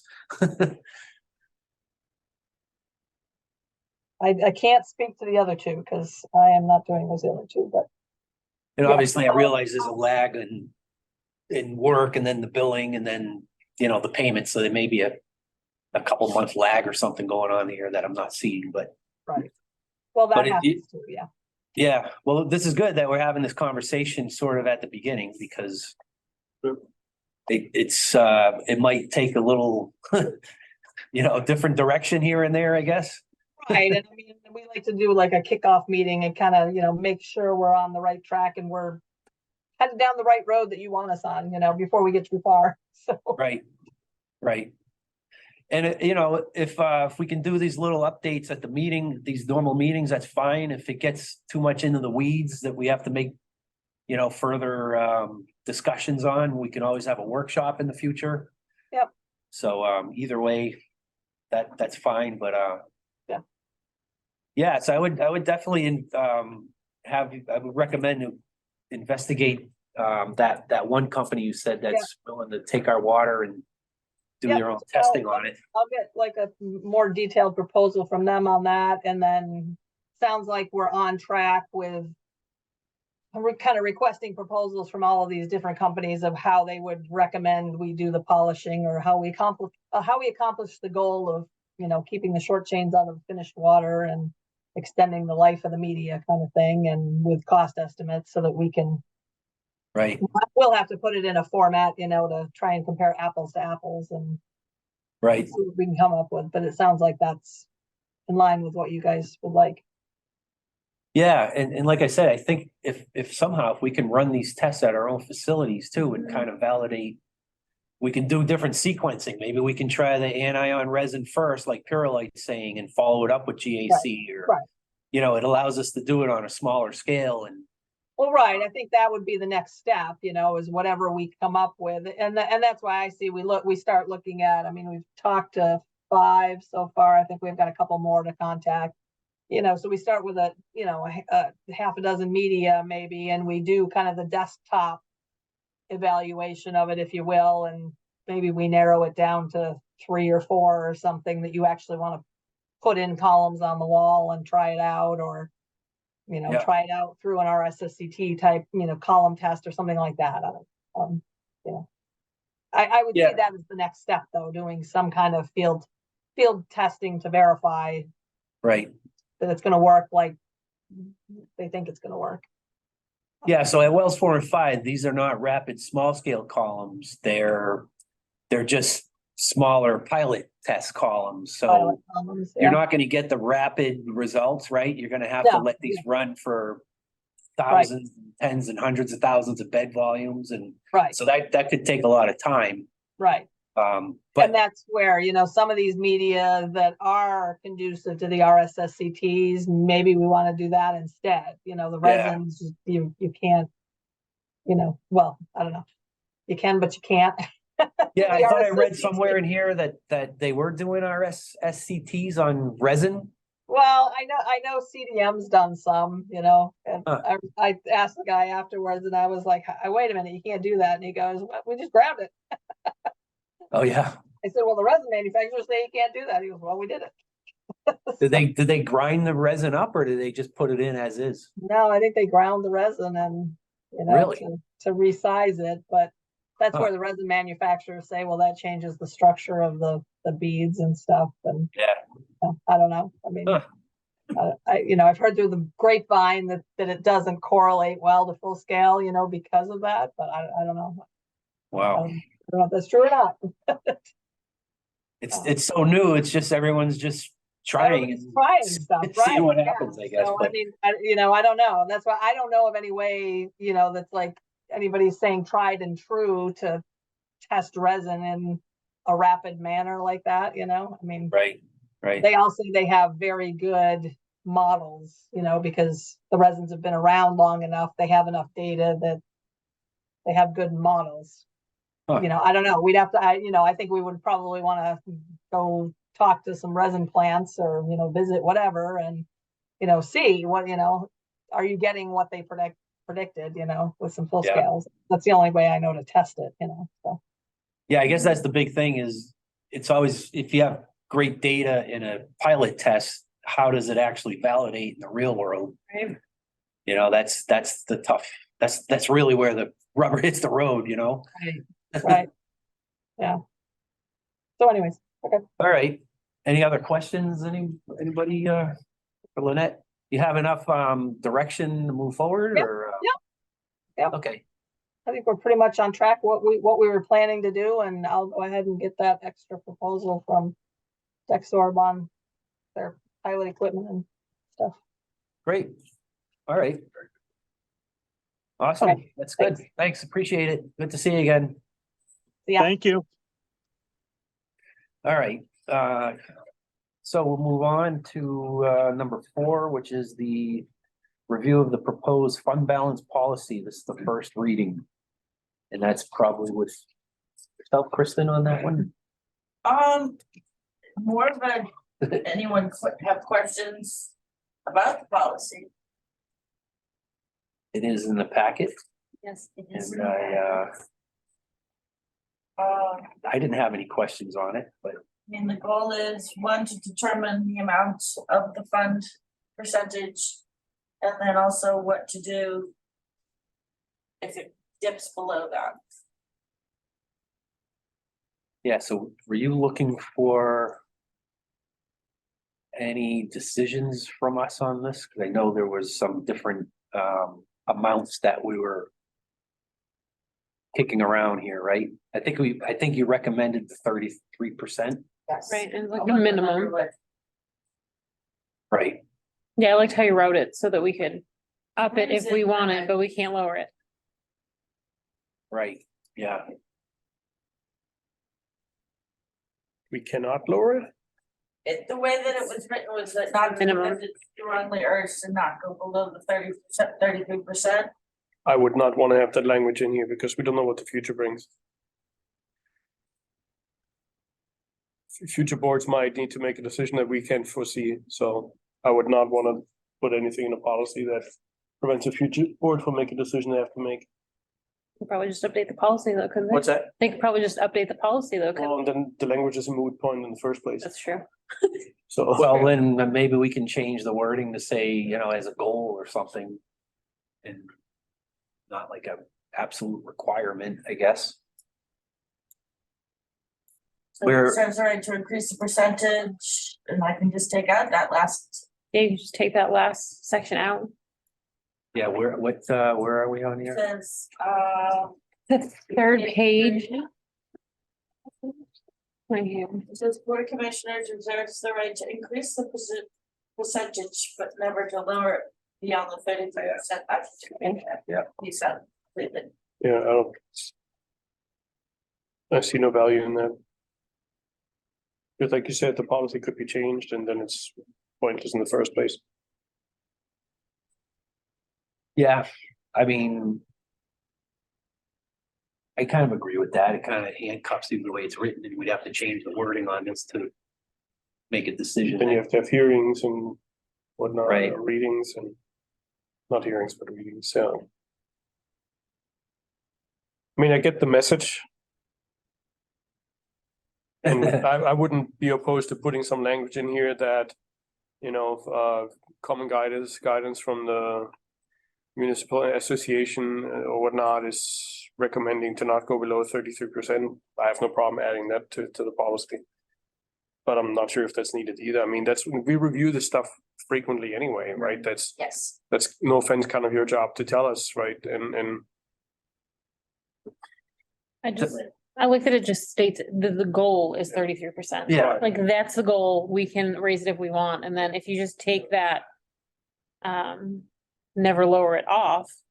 and to be Right. fair, 4 months isn't really all that long, right? That's No, it's not. it really isn't, right? But then again, how often does any such organization wing it for 4 months completely without any income whatsoever, right? So, I mean, You're making her nervous. the only thing that can really cause that is either some kind of collapse in the financial system, and then we're all screwed anyway, and we shouldn't have to worry about this. The fact So- we may have 4 months of operating expense, but Yeah. none of us are showing up because the world's. The only time this really is an issue is if your billing software is going belly up, really. You can't bill, right? That's when that's There is, the only situation Like, that feel like by some. These conversations seem like they would never happen, but then we've lived through the last like 4 years. know. I feel like I kind of like these conversations could happen, so. bring it. No. So anyway. 5 years ago, that's was my it a conversation? 100-year flood every other year. You know, I can make those adjustments for a second read for next month. We know the impact of that policy on the rates. That was factored in. It was Yes. with those numbers. Yes. Okay. I know that's what we talked, but I want to make sure that that's true. is Before I there vote on any this. drawback by taking that wording out? Like, is there someone that's looking for us to be really strong in this and we're getting some kind of a credit or something that we're gonna lose? I mean, there's no reason Somebody's gonna yell at we us. can't do that, right? And we're not gonna lose out on It- anything. Coming up with a fund policy was one of the recommendations from the All right. auditors from last Yeah. year. Just to have something on the books. All right, okay, that's good. to know. So in terms of our percentage recommended or whatever, that was entirely up to us and our Yeah, policy. so no one's mandating the No. requirement No. language in here. Okay, all right. Do we need a motion or I think because we're gonna make some adjustments, I think for a second read, then if that's approved, we can move forward. well, we know what the changes are, so we can move on it now, right? We have to have a certain number of readings. Think so. But we need. I know. We've always done it in two, but Okay. I don't know if that's. I just want to Yeah, that's just expedite the next meeting. formality or Right. The school board has to do it in 3 or waive the second. like a RSA that requires us to have 2 readings. So, and they actually read the whole thing out. loud. Yeah, the school board like Wow. has to do it in like 3 and waive the second one and, you know, all kinds of stuff. But how come we don't, if that's not a state thing, right? Or is it? Because we're under the same regs as the school board. and the town. No, I think it was just something they. Something they said adopted from on their past, own. just- All right. So what do we need to do? We're, Nothing. so you just Table it. make Waiting for the that next change reading. Take for it the next one. For August meeting. Put it on the agenda for the next meeting and Yes. then next meeting we can have a motion. Get it All done. right. Because the purpose of the readings is for the public to question anything, right? So if we're changing, like taking out, you know, the 33 to, you know, as a goal instead of a requirement. Yeah. I think you need to have the wording correct for them to question it, right? Yeah, although there's no public hearing involved with this at any point, is there? Policy. Is it in for- Yeah. But you're right. I mean, it's good, we're having a public discussion of it. If somebody's, actually watching us and listening, they can come and ask us about it. And offer their comments at any time that they wanted to, though. So Yeah. that makes sense. Those policies are published as part of the meeting, right? Are they They're attached to part of the, whole packet right? that goes up on the website, yes. But prior to today's meeting, was that policy published somewhere? I don't think so. It almost should be added to the agenda as an attachment when we do stuff like that, because then people can read it. And it saves a lot of time. The whole packet. Well, gets we don't have a posted. policy on this, that's. No, but on the agenda, The draft policy. the draft policy could be, added to the agenda when the agenda is being published. I see what you're saying. Because then it's out there. People have the opportunity to read it, right? And Well, this kind of goes back to something I mentioned like 3 years ago about having our Board of Commissioners packet Right. be uploaded onto the website so people at home can actually True. see what we're talking about, but that got nixed. none of the other boards is doing that. Yeah. What the school board does, they send out their packet the day before the meeting, it gets posted. Not The whole packet? No. I'm pretty sure the whole packet, all their backup for the whole meeting. Because our formal legal counsel told us they didn't think it was good to do that in case by mistake we uploaded a non-public document. Like, Oh. well, yeah, there could always be mistakes, but Mhm. anyway. That That's can happen another after the issue. meeting as much as before the meeting. That's true. So, So what do you think is there a way to put that as, Like and attach where it do you to draw the the line, agenda. where about Yeah. the rest of the agenda items, do you not do those with some but not others? I mean, you know what I mean? It gets a little fuzzy.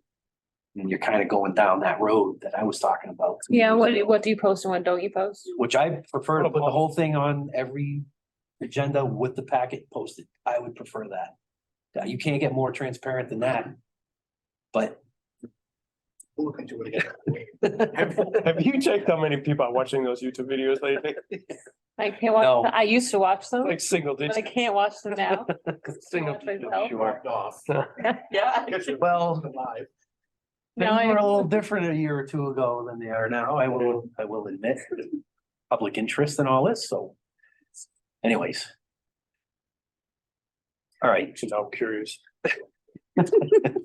YouTube.com. All right, so you're all set on moving forward on that one? So number 5, Wasn't in your packet, but I have it here for you. to Yeah, sign. I was So just gonna this is a say. cybersecurity grant that we applied for as part of the ARPA funds that the federal government's giving out. The roughly 31,000 that we've applied for will get us a more significant backup system for our computers, a disaster policy review and implementation by about 5. The ones we've got written, if they have any suggestions to make it stronger. A second firewall for our office. Adobe Acrobat read so that we can Electronic documents. adjust our own PDF files for everybody in the office. I think only 2 of us have it now. And then laptops for you guys, because technically you should not be using your personal items. really? And I know that one of you does not want one, but that's okay. But that's not a true, where do you get that statement from? There's, but the technically not using your own private, your own items, that, the risk is that if there's a lawsuit and discoveries that somebody's coming running, Discovery. that's, but you have that risk no matter what. Anything pertaining to the MVD, if anything happens, that your personal property is subject to Search and seizure. searched. Right, Gotcha. But, Whatever's on it. right. and You the have search mine. You want procedure, it? the problem is the search procedure, like they would take your computer away. Yeah, but then, Correct. but they would potentially do that no matter what. Even if you claim only to use the, the MVD laptop. Because there's no So- proof that you're not using the other one anyway, so. But then also, can that be also said about our cell phones? Yep. Yeah. Yep. That, yes, So ridiculous. Normally, the way Discovery works though is that you provide that data to the lawyers. In those, again, it was strongly urged by Black Five that you all have owned items from us. The next thing is, yeah, cell phones, which, we're getting there. We were looking into penetration testing to exploit our vulnerabilities. But I did price out some of that, and some of the 5 companies, they started at 80 grand, which was way out of our league of this grant, so I kind of put that on the back burner. And then another item we want to look into is changing from our .org to .gov. That again is on the back burner, but that is something that is gonna be moved up quicker than the penetration testing, because the .gov provides so much more security than our .org initially, but excuse me, just applying for it, they're not receptive to the emails that have already been sent. Excuse me. So I didn't get any of that information in time to even put this on here, so 31,000 for those things that I did list. So this is all, who's providing the grant? Yes. Really? Another Yep, grant? they actually reached out to us. Excuse me. They reached out to us saying that they have this ARPA money and that they knew that we were working on a security policy for IT, along with our damage control for anything that may happen. So they said, you need any equipment for this? And yeah, we do. Wow, yeah. Great. I don't see any drawbacks. No, free money. So this Guys, is just to. you guys okay that we wanna authorize this to go? How you doing, Ken? You agree with that too? Yeah, it's, grant sounds great. That's a great. It's a great. All right. I do question a little bit why a change of the domain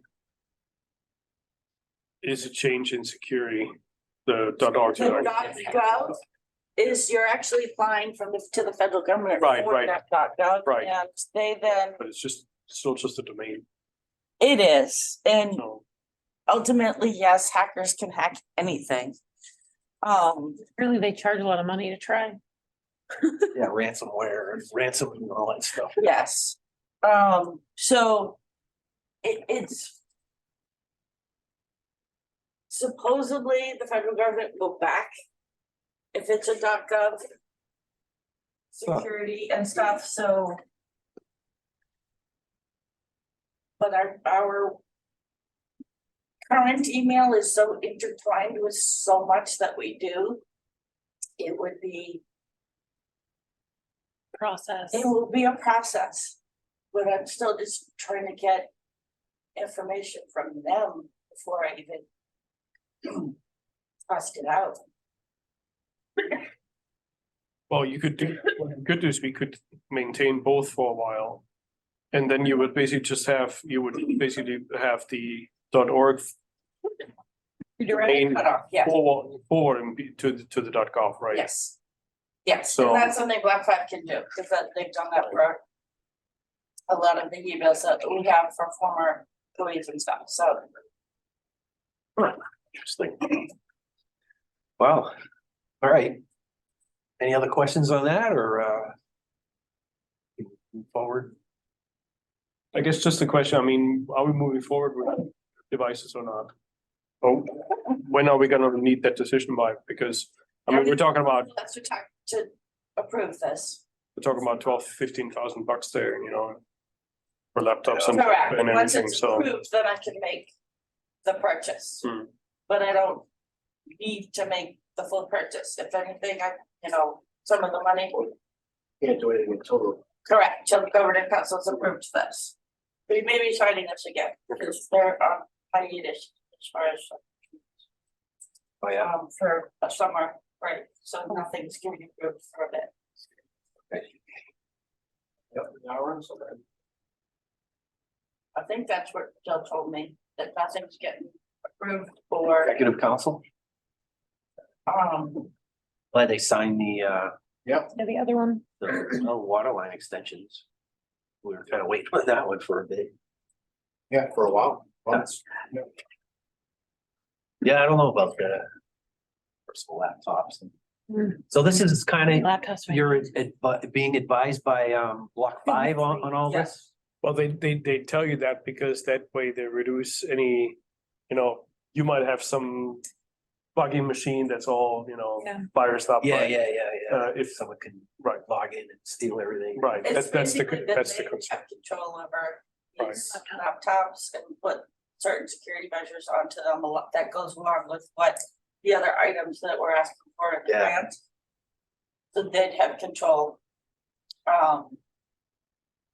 Because again, you could go be on a meeting and be surfing the web and then something gets significantly interrupted with the meeting. Yeah. Yeah, I mean, I guess that's the fear these days with the ransom.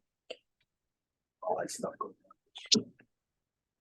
All right, well, we still got about 8 minutes before the public hearing, so maybe we can jump ahead and probably do the minutes. You guys want to do that? Sure.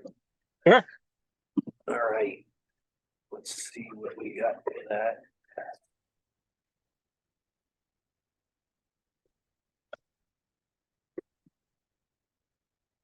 Looks like we've got First, minutes from June 1st, Mhm. public and non-public minutes. We'll start with the public. Anybody have any edits or corrections to offer on those? nope, I move that we approve the minutes, Yes, June 1st. second that. All right, Both the public and non-public ones. If you want to do both, I'm fine with both. yeah, we good with, I don't have any corrections on the non-public either. So we can do both, so it'd be the public and non-public for June 1st. That was the motion by Wolf, second by Aaron. Any other questions or comments on anything? If not, all those in favor of approving the June 1st minutes for the regular meeting and the non-public meeting signify by saying aye. Aye. Aye. I abstained because I wasn't present. Okay, that's what I was gonna ask you. Okay, so those pass 3-0-1 with Ken abstaining. The next minutes we have are for the June 19th, 2023 regular. June 12th, or work session. No, it's not on the not on the agenda. I didn't know if we had to approve the work Maybe we- session. Was that a work session, June 12th? Yes, Yeah, that's right.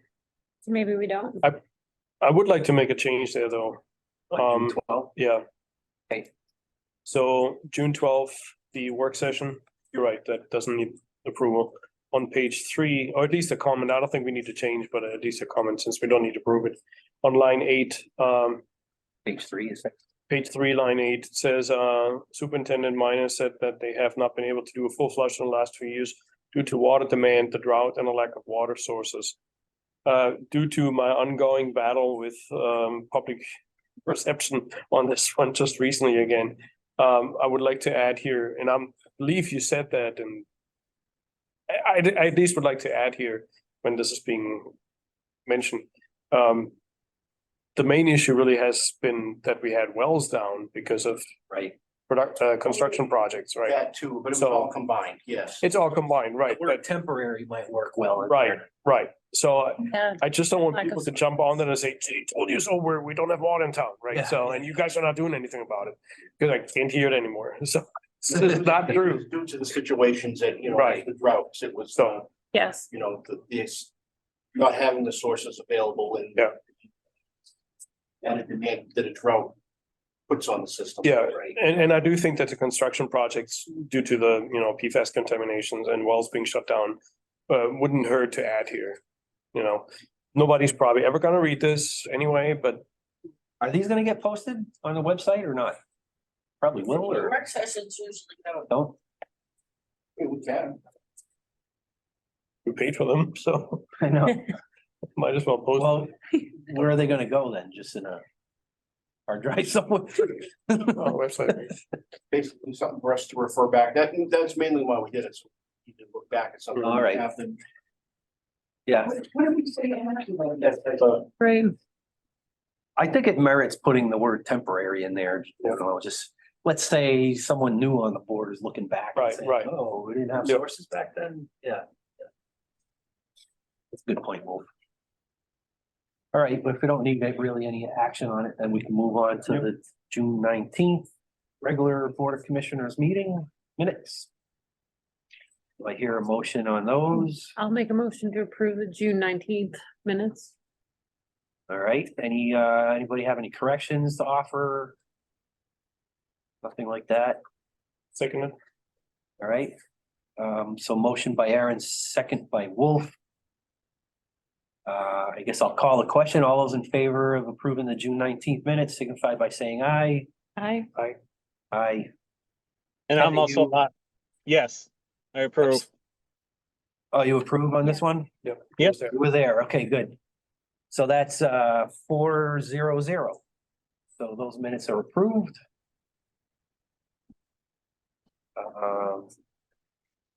What else we got? I guess it's just action items. We got another couple minutes, so we might as well start pounding our way through those. Yeah, I'm gonna take a 2-minute break. I'll be right back. Okay, actually, you want to just do that? Take a break or? We can do that. I don't think anything is really due on the action items right now for July from what I'm seeing, so might as well cross it off the You list. don't need to, yeah, you get the report in here. See that?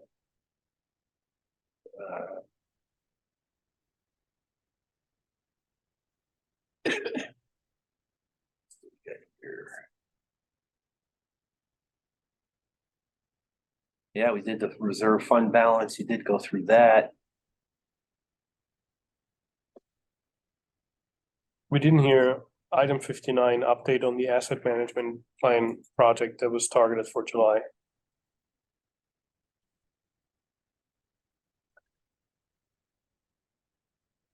Oh, yeah, customer water quality complaints with discoloration, sediment, chlorine. Any further with that? I thought there was something. Well, there's some- something in the packet about that. There's some, but not the asset management as far as like the, Oh, yeah, yeah. that grant that you guys got with all kinds of activities. Wow, drawing a blank. About half a year ago, Kristen was here. Kristen, I always screw that up. I'm sorry.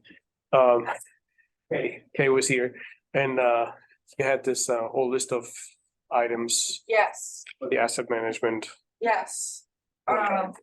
That's listed here under 59 that we would receive an update. But that's maybe a little bit sudden. For 59, I thought this was for the tracking for the water quality. Also, I think that was all part of, that was kind of merging together, Were they? Okay, maybe for the next meeting. The asset well, I can give you management. an update. The asset management, Underwood created that spreadsheet of all of our vertical and horizontal assets. And we also did the policies for, call it.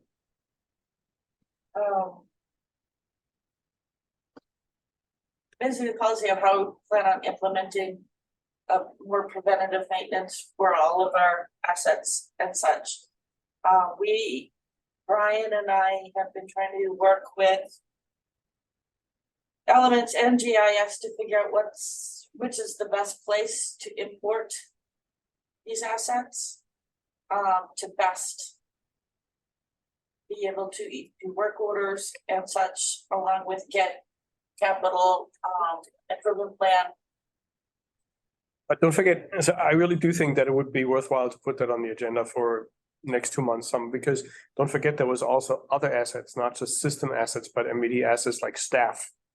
Right? Yes. There was like staff Yes. feedback and That was know, part of that whole policy of how to. continuous improvement and all Yes. that stuff was also included. It was Yes. assets as a whole, not just assets in terms of piping and plants and trucks. And, Yes. and, it was a Right. pretty involved program that you had to battle down, so Yes. I think it would be Okay. worthwhile to spend some time to get an update on that. I can do that. You remember that? It was like this Word document with like, We also you weren't there, created but our new, mission statement. Oh, yeah. that was part of And that, yeah. It was a whole plan. Right. Beyond that, yes. All right. All right, I think we can come back to these since it's a couple minutes after 7. All right, so I think we're gonna go into the public hearing, so I think we need a motion to. No, we don't need a motion. We don't have to close this meeting, right? That's only for non-public, that's, yeah. I do think you need to like, Actually, go into recess. right, Regular meeting, Exactly. recess. yeah, Oh, is that how it yeah, goes? yeah. All right.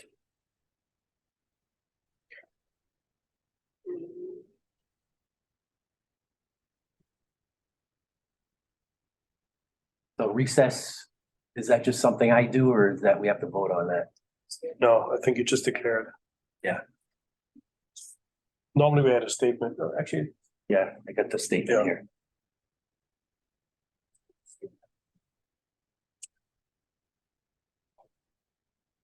What are you guys looking I at? consider one. Great. are you looking for attendees? Yeah. Yeah, Hello. click. If you click on participants, there's a window that pops open. Then go to the right, attendees. Up there, the second tab. And there is somebody. Okay, Roll on. all right, so we can recess the regular meeting and we're gonna go into the public hearing right now. And just dropped off.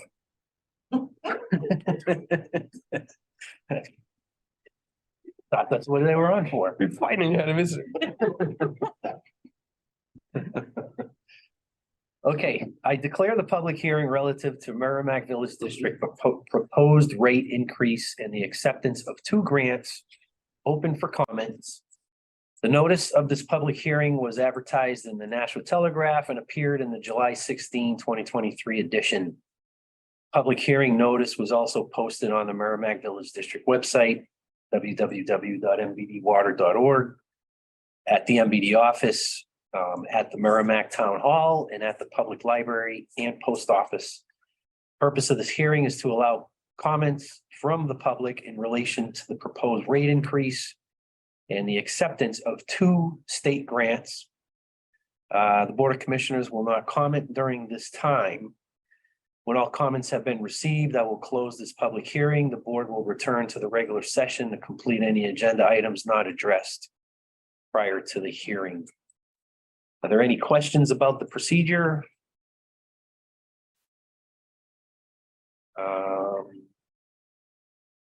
Seeing no questions. Well, we need to enable that person to Oh, yeah. post questions, so you need to allow to talk, yeah, see that, yeah.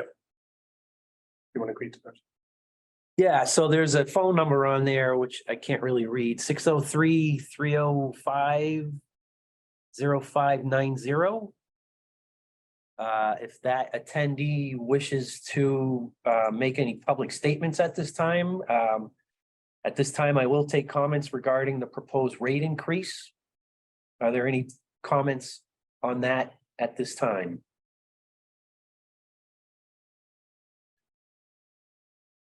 Did you click that button? They're muted on their side. Okay.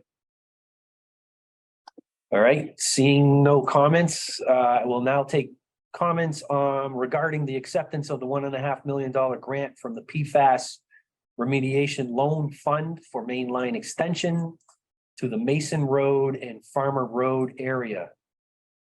Are there any further comments on that grant. Maybe offer to call or email the office. If for some reason we can't hear the person. Yeah, I guess, what's the, if someone wants to try and reach us right now, there's somebody on the Zoom link, but they're not speaking up, so I'm not sure if they're having difficulties trying to contact us or, but if so, you can call the MVD office now, and that's 603. What's the number here? I don't know it. 424-9241. 424-9241. All right, It's unmuted.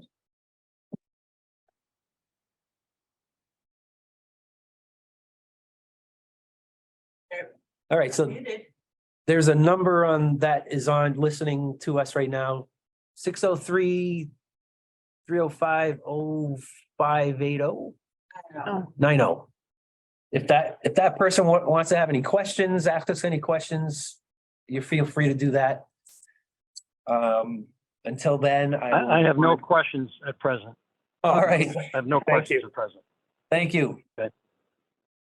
Okay, so moving on, I will go on to number 3. And I will now ask for public comments regarding the acceptance of another $1.5 million grant from the American Rescue Plan Act, ARPA of 2021 for the main line extension to the Paul Mooney Drive, Girard Drive, Wilson Hill Road, and Mulliken Road area. Are there any comments on that? Seeing none. Are there any questions from the press? I don't see any press on the line. Seeing no further questions, I declare this public hearing closed. The Board of Commissioners will now reopen the session of the Merrimack Village District Board of Commissioners meeting. All right, so I guess the public hearing is now closed, and we can go back into the regular session of the regular meeting. Next on the agenda in the regular meeting, I think we're looking at action items. Almost through all of them. I think we made it through number 59. We were asking about. Returning back to what I had presented quite a few months ago. Right, sure.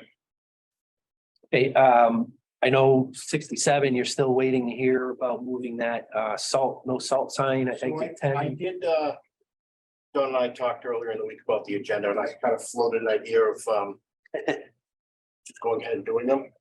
And So we want to install one of our aquifer protection signs with what is it gonna say in that case? drinking water, the Drinking water protection. signs that are out there now, we want to put them within the DOT area. correct. And they're being unresponsive. Correct. So I actually did send them an email today. Then, I have scheduled for the week of August 7th, these signs to go out. Oh. If I hear something, if I don't, then I'll proceed to go out and that week and we'll put them in.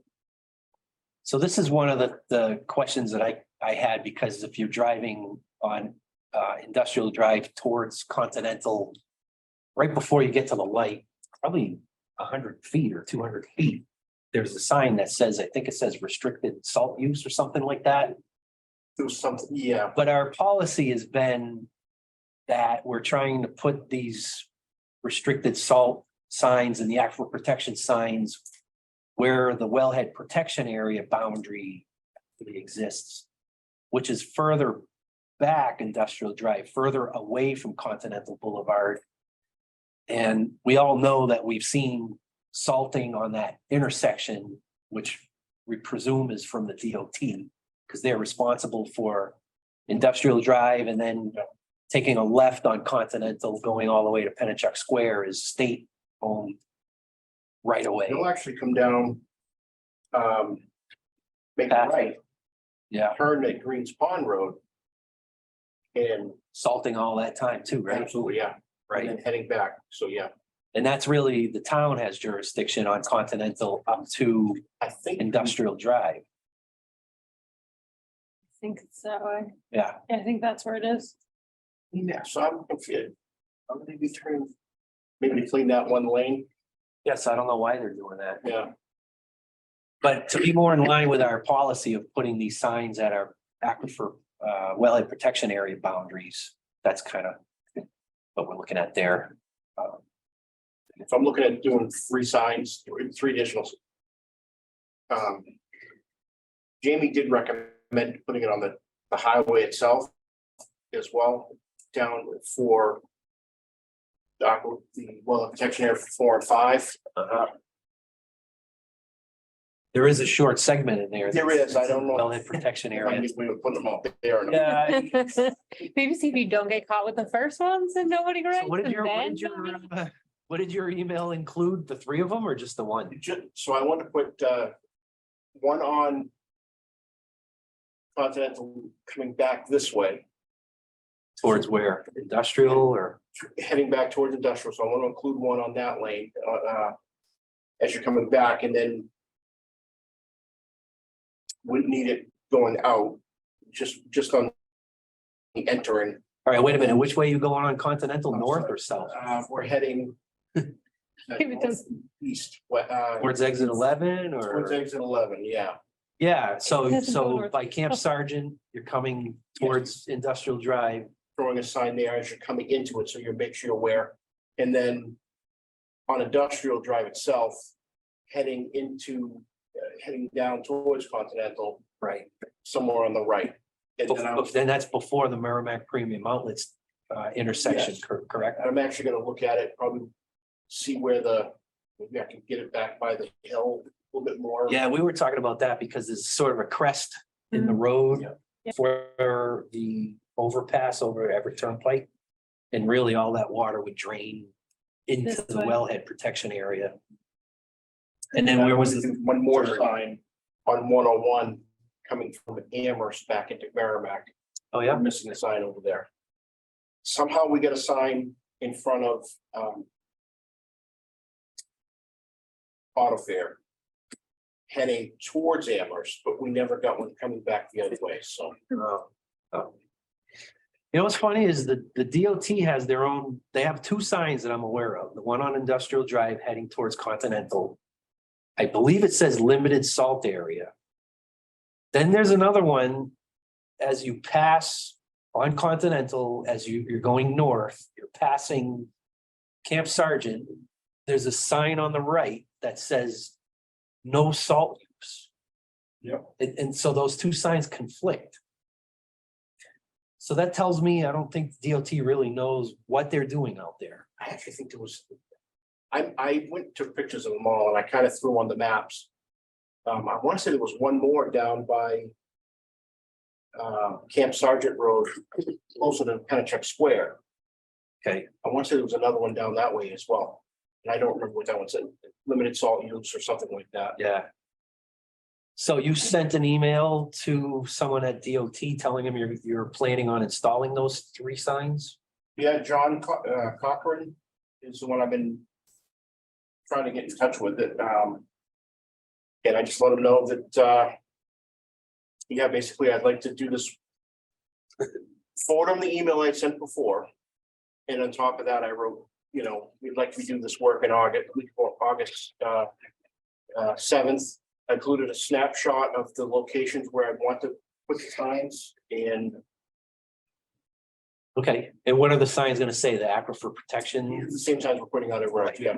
but there's not gonna be Area. a subset saying limited salt or no salt or They anything wouldn't like know, that. that was the town sign, I might be Yeah. able to. Yeah.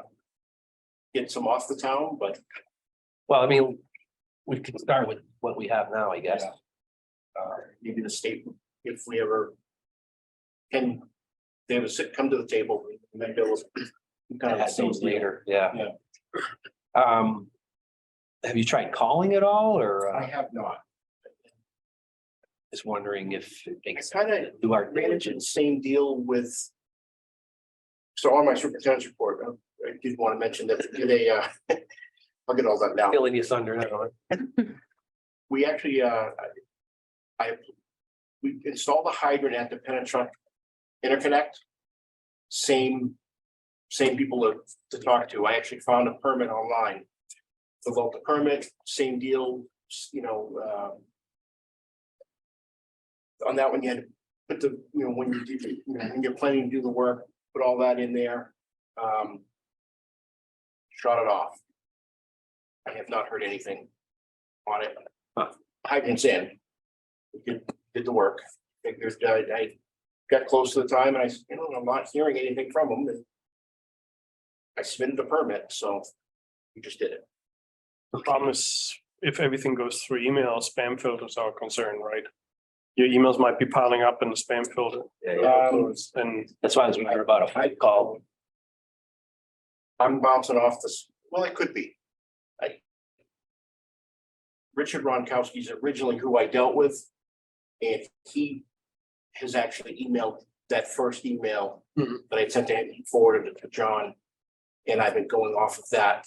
I actually sent that first email again to him one of the first times I hadn't heard anything and wanted to try to spark something, so. Okay. There's evidence that somebody got something, at least once. Great, let's move. Okay. Oh, can I Yeah, follow up on, so the reason for the hydrant at, we did a hydrant and a valve. The reason for the hydrant and the valve at interconnect is I want to redirect when we start using the Penachuk interconnect. Actually, I think it might be on now. Rather than going through the 12-inch main, the first customer would be Autofair, and then from there it goes out kind of it blends into the system after that by Penachuk. I wanted to go around and kind of come in the back way so that it's blended with our water before it's the first customer. so basically I haven't looked at the Penachuk results lately, but they were in the low single digits PFOA compliant. Yep. The 12 MCL, but still detectable. And I know our water has not had detectable PFOA in it since all of our treatment plants have gone online. So it's better for our customers to blend our superior water with Penachuk's, Inferior. we'll use that word, at least low level PFOA water to dilute that even further. Is that blending happening just in the pipes or is it actually going up to the tank? Well, it's Blending in the pipe pipe on the way to the on the way by. It's, I should reiterate, it will well 7 and 8 are off right now because we actually had we did the tank cleaning at Hutchinson and then we were gonna have the clear well cleaned, and when they went to open up the hatch, it kind of fell apart. And they did put a flashlight down in it. So we actually did a bacteria test and sample and we're waiting on that. I don't believe we got the results back to turn it on today, so we're waiting that before we turn it back on. It will blend once we. Good. Okay, Move. all right, so that was number. Yes, the 20 goes right by there. We pull off the Penachuk 24, and we can actually go through a 12-inch that kind of goes back towards Penachuk, or we can also direct it into the 20-inch. The plan was to direct it into the 20-inch, blend at that point, and it's before. There are customers before, PC connection is before, but from that point on, there's blended water to the customers. Very good. Good. All right, so that was number 67. 68 was investigative available funds for artificial recharge in Mitchell Woods. I don't know where we would look for that. We actually, that was the grant. The county grant. Oh, okay, Got rejected on. okay, But as soon as I can get the numbers from. Something from Jamie. yeah, I'd like to leave that there just because it's always, this is gonna be, For that. years going on, and if there's any opportunity for grants as this becomes more real and further, we look into it further. So, all right, we'll leave that there. 72, staff to present solutions for implementing a discount for paperless billing. Oh, that's November, sorry. Capital reserve fund balance, we already did that, right? Irrigation ban trigger levels, November. Create a meeting request for outlining date, time, scope, attendance, and preparations for requested public events. That's this one. There. Oh, there it is. And I have a couple of edits, maybe additions. I can just, Talk about that now. yeah, it's super quick. So this is for those who are confused. This is the meeting request form that is the result of many discussions with legal, right? And it basically allows people to ask to use MVD facilities for events or, press conference or whatnot. And I think what's missing here is what is the purpose of the event? How many guests? And, what kind of guests do we anticipate? Is it, dignitaries with Secret Service, attaches, or is it, just a small group of students that want to see the facility? Yeah, at least a counter. to the Right. attendees. So what is the purpose of the event, number of guests, and maybe the nature of the guests? Is press gonna be present? I think it's important for us to know. And is there gonna be any food and beverages that are gonna be provided, right? And I think one more that I think about is, do we need any PA, like any microphone, speaker setup or something like that? If there's a speech of sorts to be held, and not necessarily that we're providing this, right? Right, that's what I was gonna say. That's What's gonna be here? What's gonna happen, right? Yeah. We want to have that understanding. What is this? Is this gonna be some wild party that we're hosting here and we have no idea that that's what's coming? Or is it just, like I said, a group of students that wants to see the newest facilities, right? So, but purpose, I think, is definitely missing on here. What is the purpose of the event? So under this equipment request, those 4 items sounds like it's to be provided by MVD.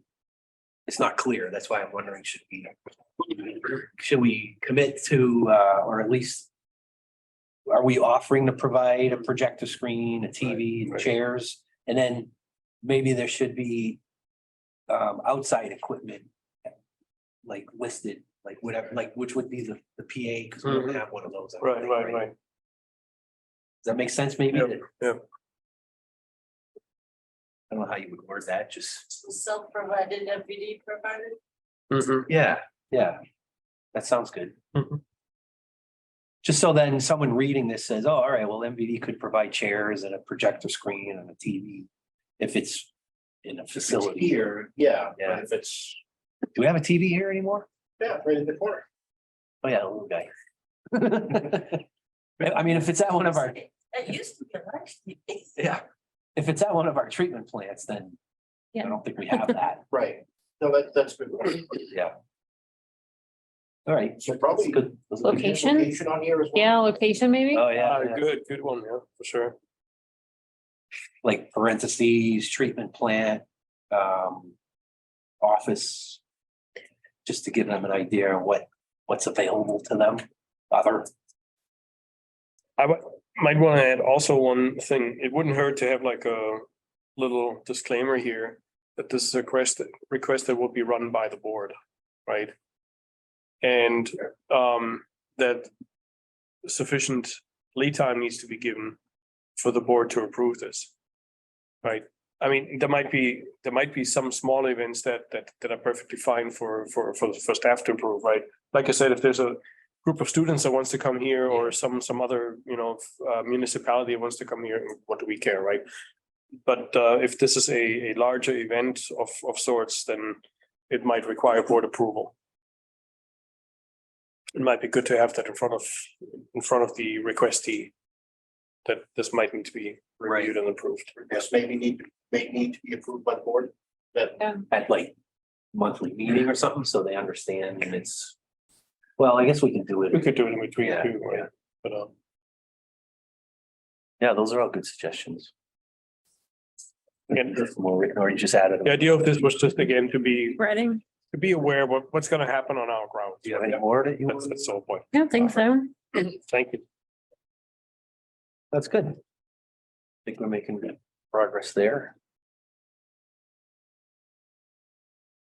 Okay, 78, the Zeolite supplier. I think we can scratch that because we have that ESR going on. Yeah, Yeah, and they've dropped off the face of the earth. yeah, Yeah, I would- I mean, we did I would- more than our share. 78 out. Yeah, 78 out, I agree with that. Water line extension status. Well, I know we just approved these grants. So I have Yeah, there's some other stuff, single veins extending mains or something too, right? that too, and I want to say that was. Just reviewed.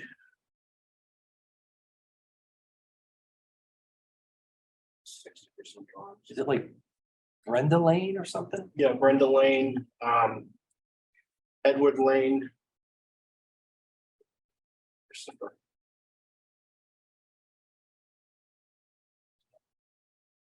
I think it's Edward and Christopher, the areas that they're doing, I could be wrong on one of those, but it's that whole area, but it's tying them all in. We did look at some plans, I want to say they want to go out to bid fall, I think it's for next year. Backing up to the two grants that we looked at tonight, the 2 million and a half. We need to do a further grant, we need to do an environmental review as well. So it was a whole big thing on what was required. I've kicked that off to Underwood for them to, they actually have somebody they hire out to do the environmental reviews and such, and to kind of get the plan started, because you need to identify the areas of disturbance and all of that. So are they gonna put together a scope of work for designing the line? How is it gonna? I need to talk to Rand that, because I'm wondering how much we need. I don't think it needs to be the extent that we did for the treatment plants, but Right, probably needs something, yeah. that's gonna be installed by a hired contractor. MVD's not gonna No, do it ourselves, right? I'm not saying we couldn't do it, just there's so much that we're doing now that, Yeah. Okay. So that's, you don't need anything more from us to move forward on those. I'm waiting on an ESR really from Underwood on Yeah. that, so. Are they got too much on their plate. I don't know. They are super busy, but I know they are, because I was reading off those three. Yeah, and They they- haven't even built on them since they were approved in March. so- Right. yeah, I know Pete was still trying to get done, finish up with the state projects, the Continental and all of that, and we were talking about, kind of laughed about it today. Every time he submits the 100% drawings, he gets thinks he's answered all the questions from DOT or addressed whatever.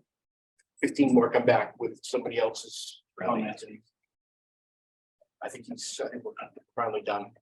Yeah, I mean, talk to them if it's. Again, I don't know how, they got like a bunch of things on their plate for us. And if they can only do one or two of them at a time, I'll talk to him. I don't tomorrow. want this to like wait 5 months for them Yeah. to start, you know what I mean? There's people drinking nasty well water. We'll get it bid soon and maybe done this year as well. Yeah, I don't know, hopefully I don't know about that, but I don't know who else you've ever worked with before that. I mean, it's just a water line. It's not like it's, Right. their expertise is on treatment plants and things like that. I mean, A civil engineer can do water main extension. it's really I've drawn them out on. I know. We did- Seriously. Get a big piece of paper and this is what I we mean, just so it's suitable for a contractor to bid on, I guess. Right. I mean, that's another strength that Underwood has, is the whole bidding Right. construction admin Right. side of things. But I mean, if we have a front end that with stuff we've previously used, they're not that hard to edit and get documents together. Yeah.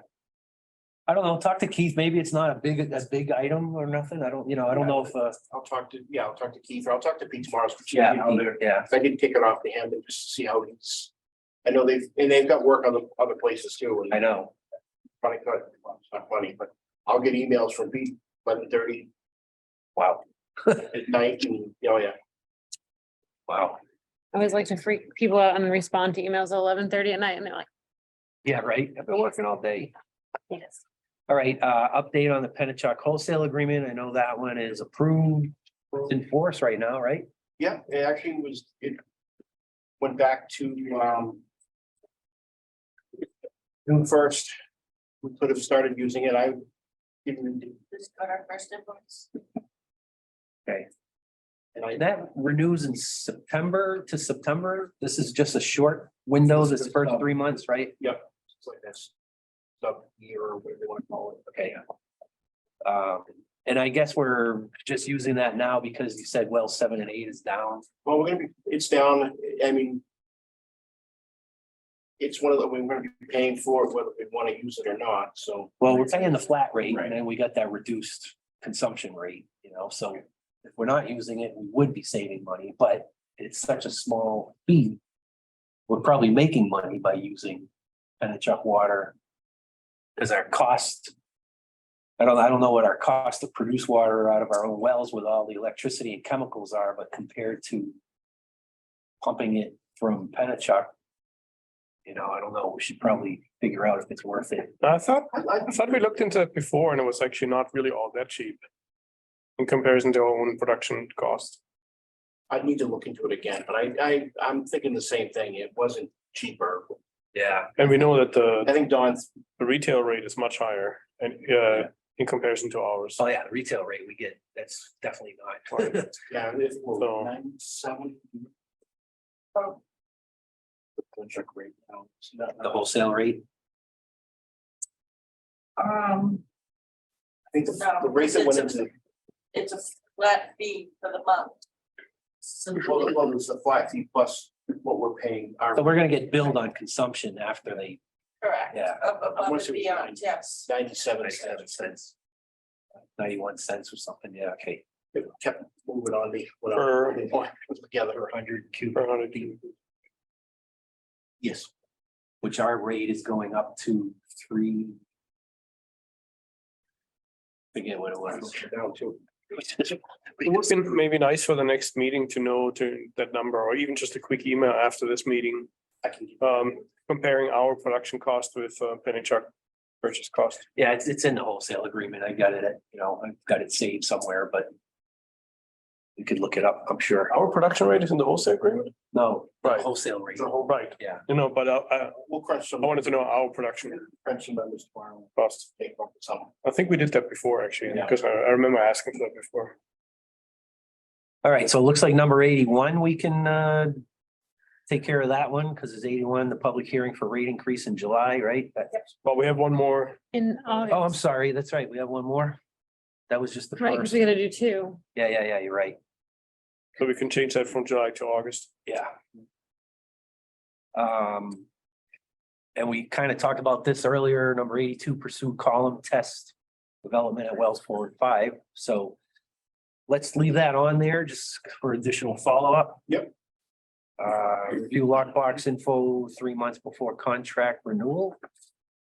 What's That's- For a When's year that? from now, so that will stay on there till so when is that gonna be due again? A year from now? yes, No, sooner than that. for. It has to be sooner, so we don't miss the renewal date. Yes, but correct, so, but our contract's for a year, so. Not in 9 months into it all. So like March. Right. Do you want to put a note on here in the right margin so we don't have to, Yep. we can just not even have to worry about talking about it until that date, maybe? What do you think, March? When is the renewal?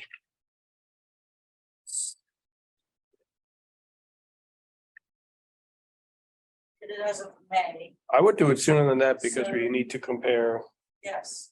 January? December, January, yeah. Okay. It really depends on when the renewal is. We don't know that, right? I would do at least 3-4 months before the renewal. I believed it was May that we January. signed it, so. You know what Lockbox is? It's the check scanning service, which cost us, which was the main cost driver of the monthly billing. So if we do like direct deposit or direct withdrawal or whatever, I should say that. No, it's when people send us Eliminates paper that, checks, right? right? And they scan it for Paper us. check people, correct. Right. Like me. I just stopped doing that. Just stop for the record. All right, I'll get. You're a good commissioner. I now Do do. we send you the portal information? I'll have I my now wife look pay into through it. electronically through my bank.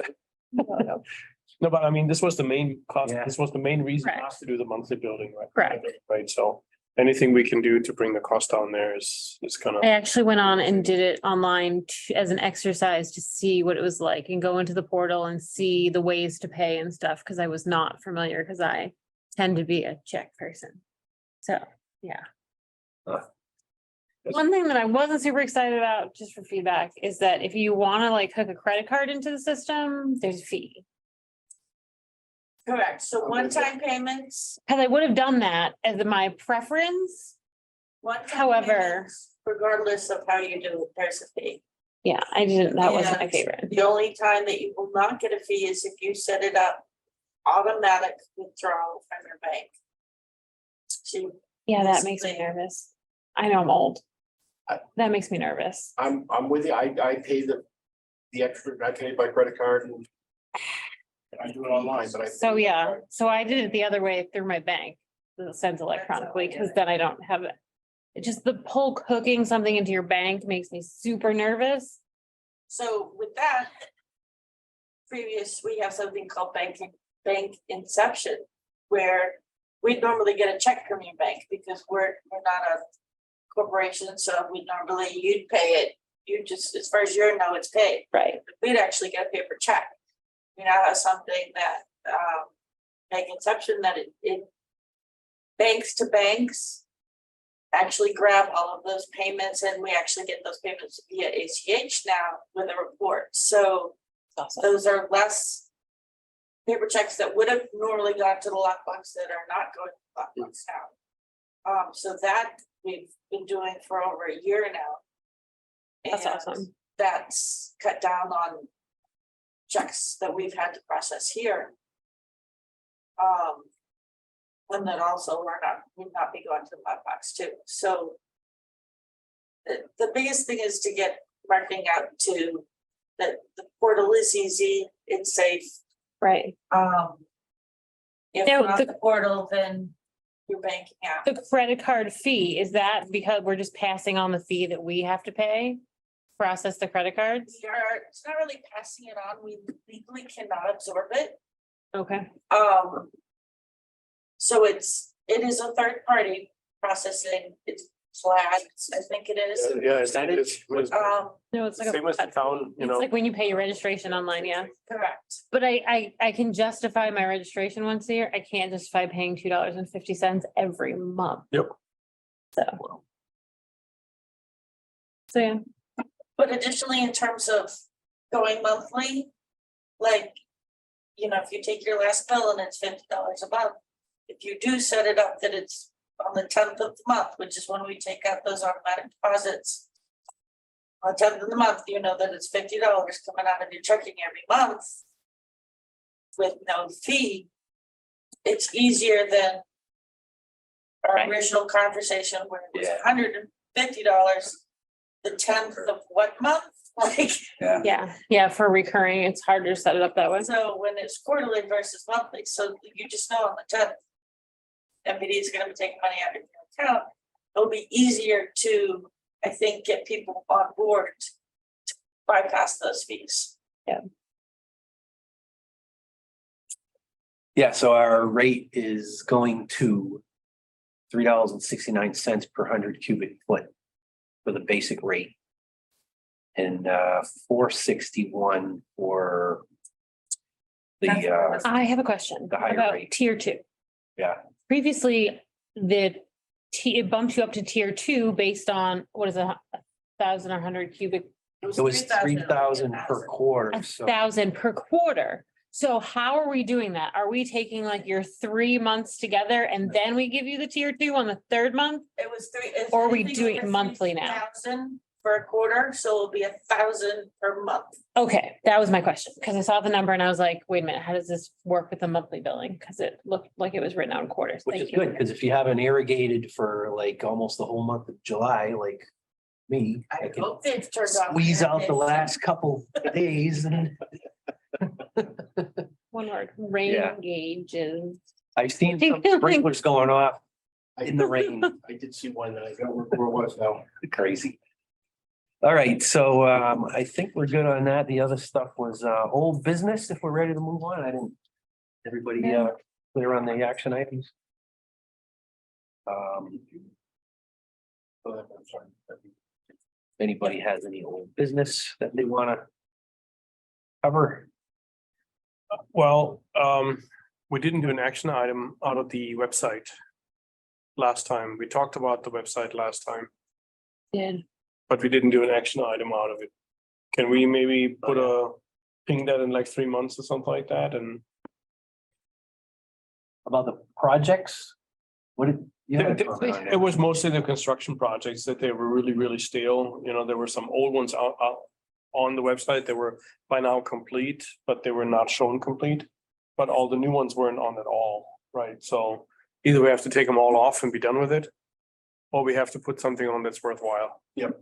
Right, and there might be some other areas too. It just would be a good idea to just, you know, it's very easy to get used to what's out there, what's up there, right? Because let's face it, whoever looks at that as if they look at it the first time, right? Might be something where we need to take somebody that isn't actually, you know, somebody from the field team, you know, one of the plant operators, something, and say, sit down and you haven't looked at this and poke around and what do you think about it, right? Then that's not a, you know, criticism on anybody that's working on it. I know Amy's working very hard on this, Yeah. but you just become over time blind to it. Everybody does. And I would say, I mean, I wouldn't pull someone off something that's more critical. No, by any means, yeah. Yeah, Sure. but having it on the action item list is just something we can revisit, you Yeah. know, forget Yeah, about no, it. no, absolutely. That's really the only point. It was mentioned, it was just, Yeah, yeah. And I haven't looked since last time. I just know this is gonna fall under the radar. He's been busy and Right. I just didn't. you got bigger fish to fry, then fry those fish first and you have a. But maybe taking off those old construction projects is a quick one, right? And then at least it's clean with what we have right now instead of being completely stale. All right, any other old business? Anybody, nothing? New business? There was just a couple things that came in. Capstone project, which is like a senior project at UNH. Did not call them in then. No, I they was didn't. there. They still have senior projects or something, but I got an email from someone at UNH asking if there's anything that this is probably for my own business, they were asking me. And then I don't have anything in my own business, but I thought maybe there was something MVD related. And there's all kinds of criteria here. It's you know, projects of students, 3 to 5 students per team. And there's some time commitment on our part. So I forwarded this over to Underwood and said, hey, is there anything you guys can think of? Wanna build our basements? I don't know, that might be something to get Jamie involved with too. But I thought maybe a GIS project that we were looking to have done or something. Keith said possibly a GIS project being of interest. I don't know who's really got time to take any lead on this, so maybe it's, I don't know, maybe we don't, we can't think of anything. I'm not sure where we are on any GIS project right now either, but if you guys think there's anything like you could get help with. Yeah. Because it's for free. And it's engineering students. Thoughts of our communities. Talk to Brian tomorrow. See. Yeah, I mean, it's a good start with him because I know And he was, actually, I'll mention it to Jamie as well. yeah. something that, we are. Yeah, good. Good idea. What else do we got here? Anything else on the? In our packet, I'm kind of looking at here. I see. Brian's got an example of the water quality reporting form that he created here, I guess. Yeah, we've been using it. So when a call comes in, they put it to the, I was gonna call it one, what was the,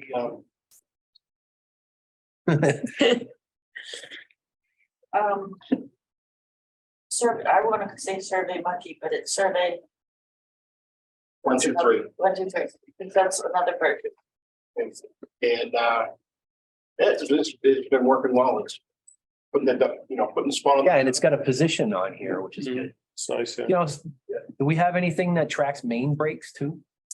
With actually thinking about using this for that as well. Yeah, because that's, We document, and you could go back, right, and add in where the previous, so that's, I know there's software out there, but if it's just as easy to do our own. Because that could tell you where our weak points in our distribution Right. system is. back when we originally started with the whole GIS thing, that was kind of my envision, that we'd have something. Every time there's a break, you take a point and you be able to Right. just. That part of it hasn't happened. I wonder if like one of the UNH guys could Yeah. do something like that maybe. you know, And if some not, like a capstone project could be a great like internship intern thing. yeah, opportunity. Maybe not for this year, because that Right. ship has sailed, but for next Yeah. year. I know. Yeah. That's a good point. I know Underwood has interns for UNH pretty much every year, several of them, Yeah, and then, I know the town gets a Yeah. group of interns every year too. Actually, we're gonna give a tour of that's usually where it ends. Yeah. Ends form, they come over here and we give them a tour of the treatment plants. yeah, and Keith mentioned Wells 4 and 5. That they had like a sort of a design that was done at UNH or something for capstone project, so. Yeah. I forgot about that. All right, and the only other thing I wanted to point out was the June 2023 demand totals from each of the wells. In the left margin, it's listed as 2022.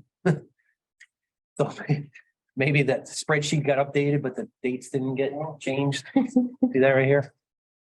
And it's got well 9 on here, so I know it's current data. It's just the dates are probably old dates, that's all. So whatever spreadsheet being used. Oh, okay. I have one quick. I wonder what's the wrong one. That What's usually, the-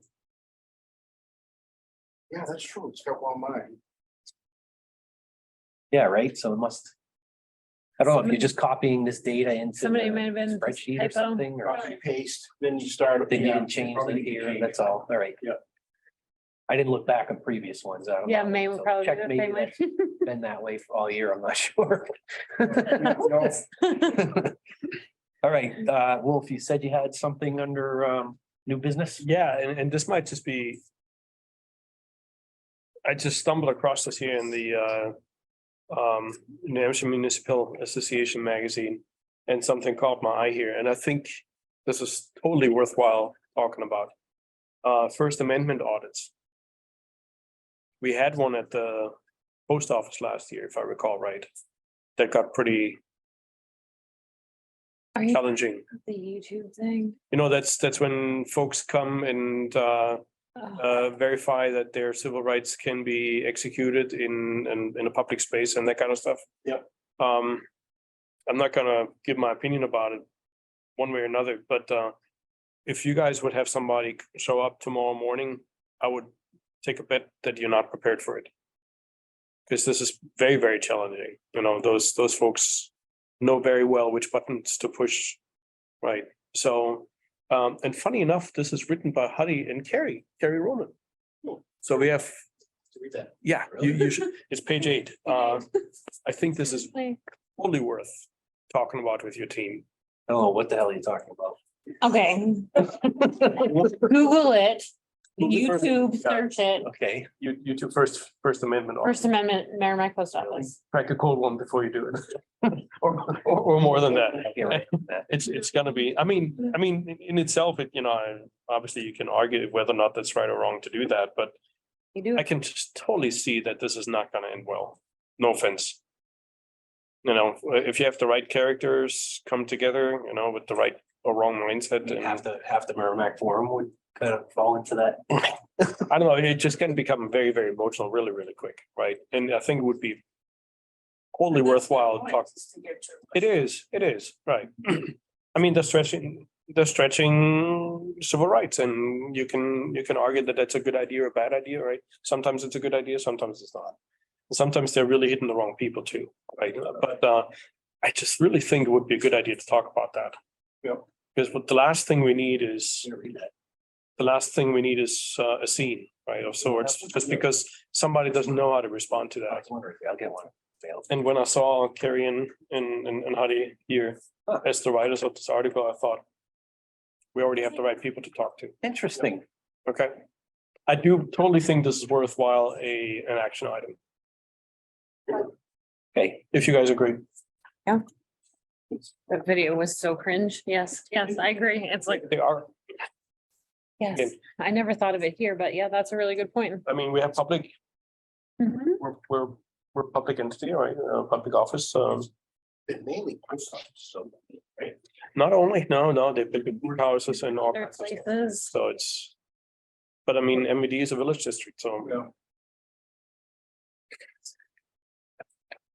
I do have one note of new business, got our annual audit scope and objectives. It's basically they think and reiterated what they're gonna do. I need both you and Rob to sign it. okay, Right now. I can do that after. I know where to find you later. All right, so while that's going on, you want to anybody have any other new business before we move on, or can we go to superintendent report? Yeah. I think we're clear. Go ahead, Ron. All right, so. Kind of go over with the Avoca. So Avoca merged with Xylem. And they got rid of their slurry services to Desitec. Well, Desitec is who I've been dealing with. They were supposed to get me dealing with Richard Ross from Desitec. I've been speaking to him weekly, sometimes every other day. I was really pushing on during on vacation the week of the 4th. It was like 3 days that I would take off to make phone calls just to try to get this thing moving. Finally got the profile back. Then he I'll get back with you some dates, and got an email later on. He apologized that it needs to go to, once you get the profile back, the results need to go to the state of Pennsylvania, and then they approve. Because that's the facility that does the regeneration, right? It's in Pennsylvania. So that could take a couple days to 15 days. He was supposed to get back to me this afternoon, where I asked for an update on it and a quote for 4 or 5 change out. I've started including Kristen, Brian, just so that it's out there that I'm actually requesting this constantly. So I'm gonna plan on making a phone call tomorrow morning. Where is it at? I need the quote. Do you have his landline? I do. Call the switchboard and ask for the supervisor of the gentleman. I actually, was the next thing I was actually considering actually including him in on the emails as well, because but I did talk with to Brent Bates that I talked to originally. He set me up with Richard, so. I'd call the switchboard and ask for the supervisor.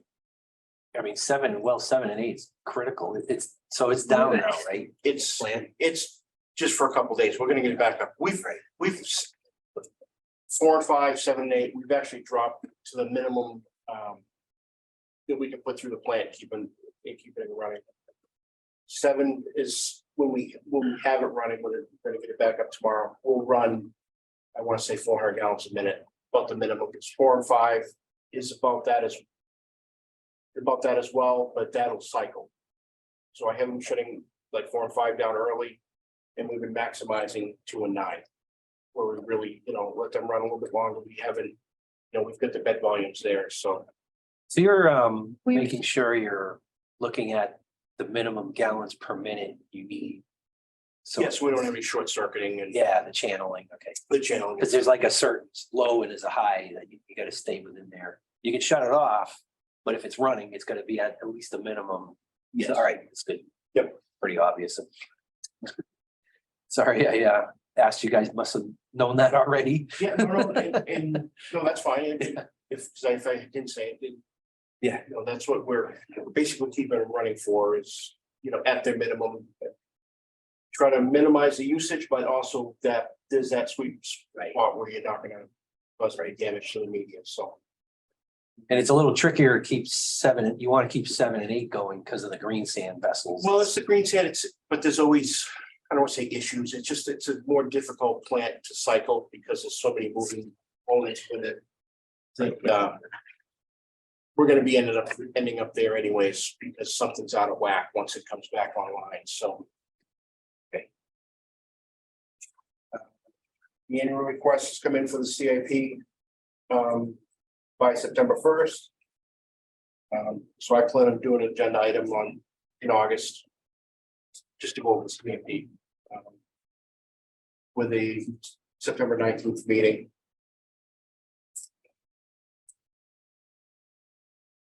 I've already mentioned the hydrant at Pennachuck Interconnect. And Brandon Kiernan. With so much money going on for PFAS.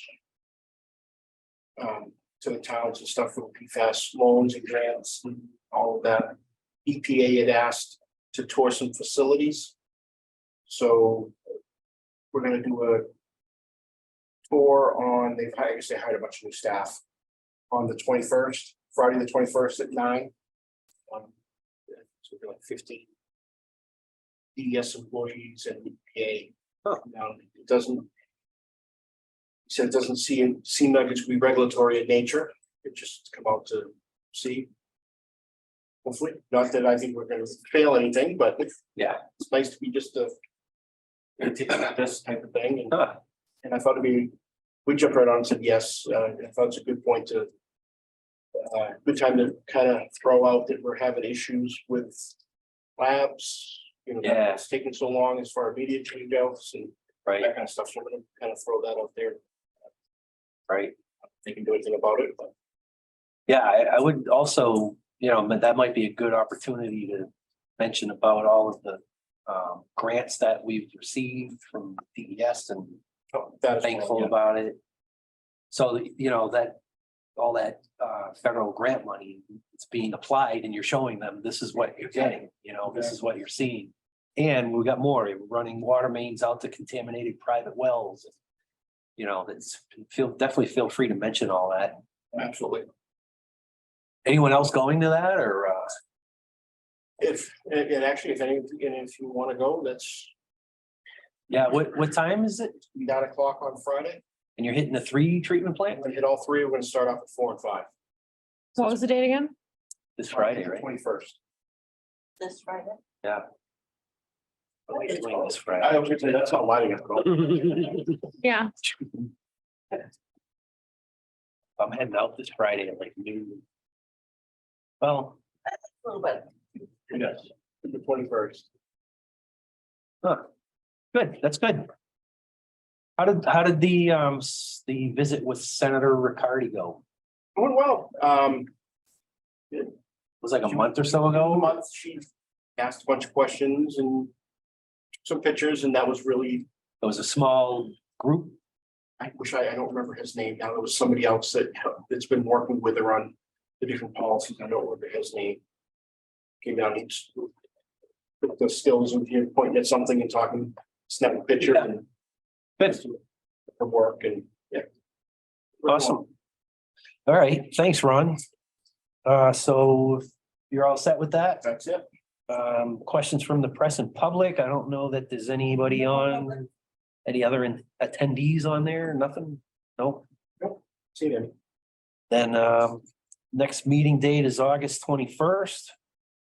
And, if there's any other, if there's no other comments, then I'll entertain a motion to adjourn. I'll make a motion. Motion by Aaron, Seconded? second by Wolf. All those in favor of adjourning signify by saying aye. Aye. Ken, you still alive? Yes, I am. Great. And I say yes. All right, awesome. So that's 400 to adjourn. We'll see you next month, Merrimack. Thank you.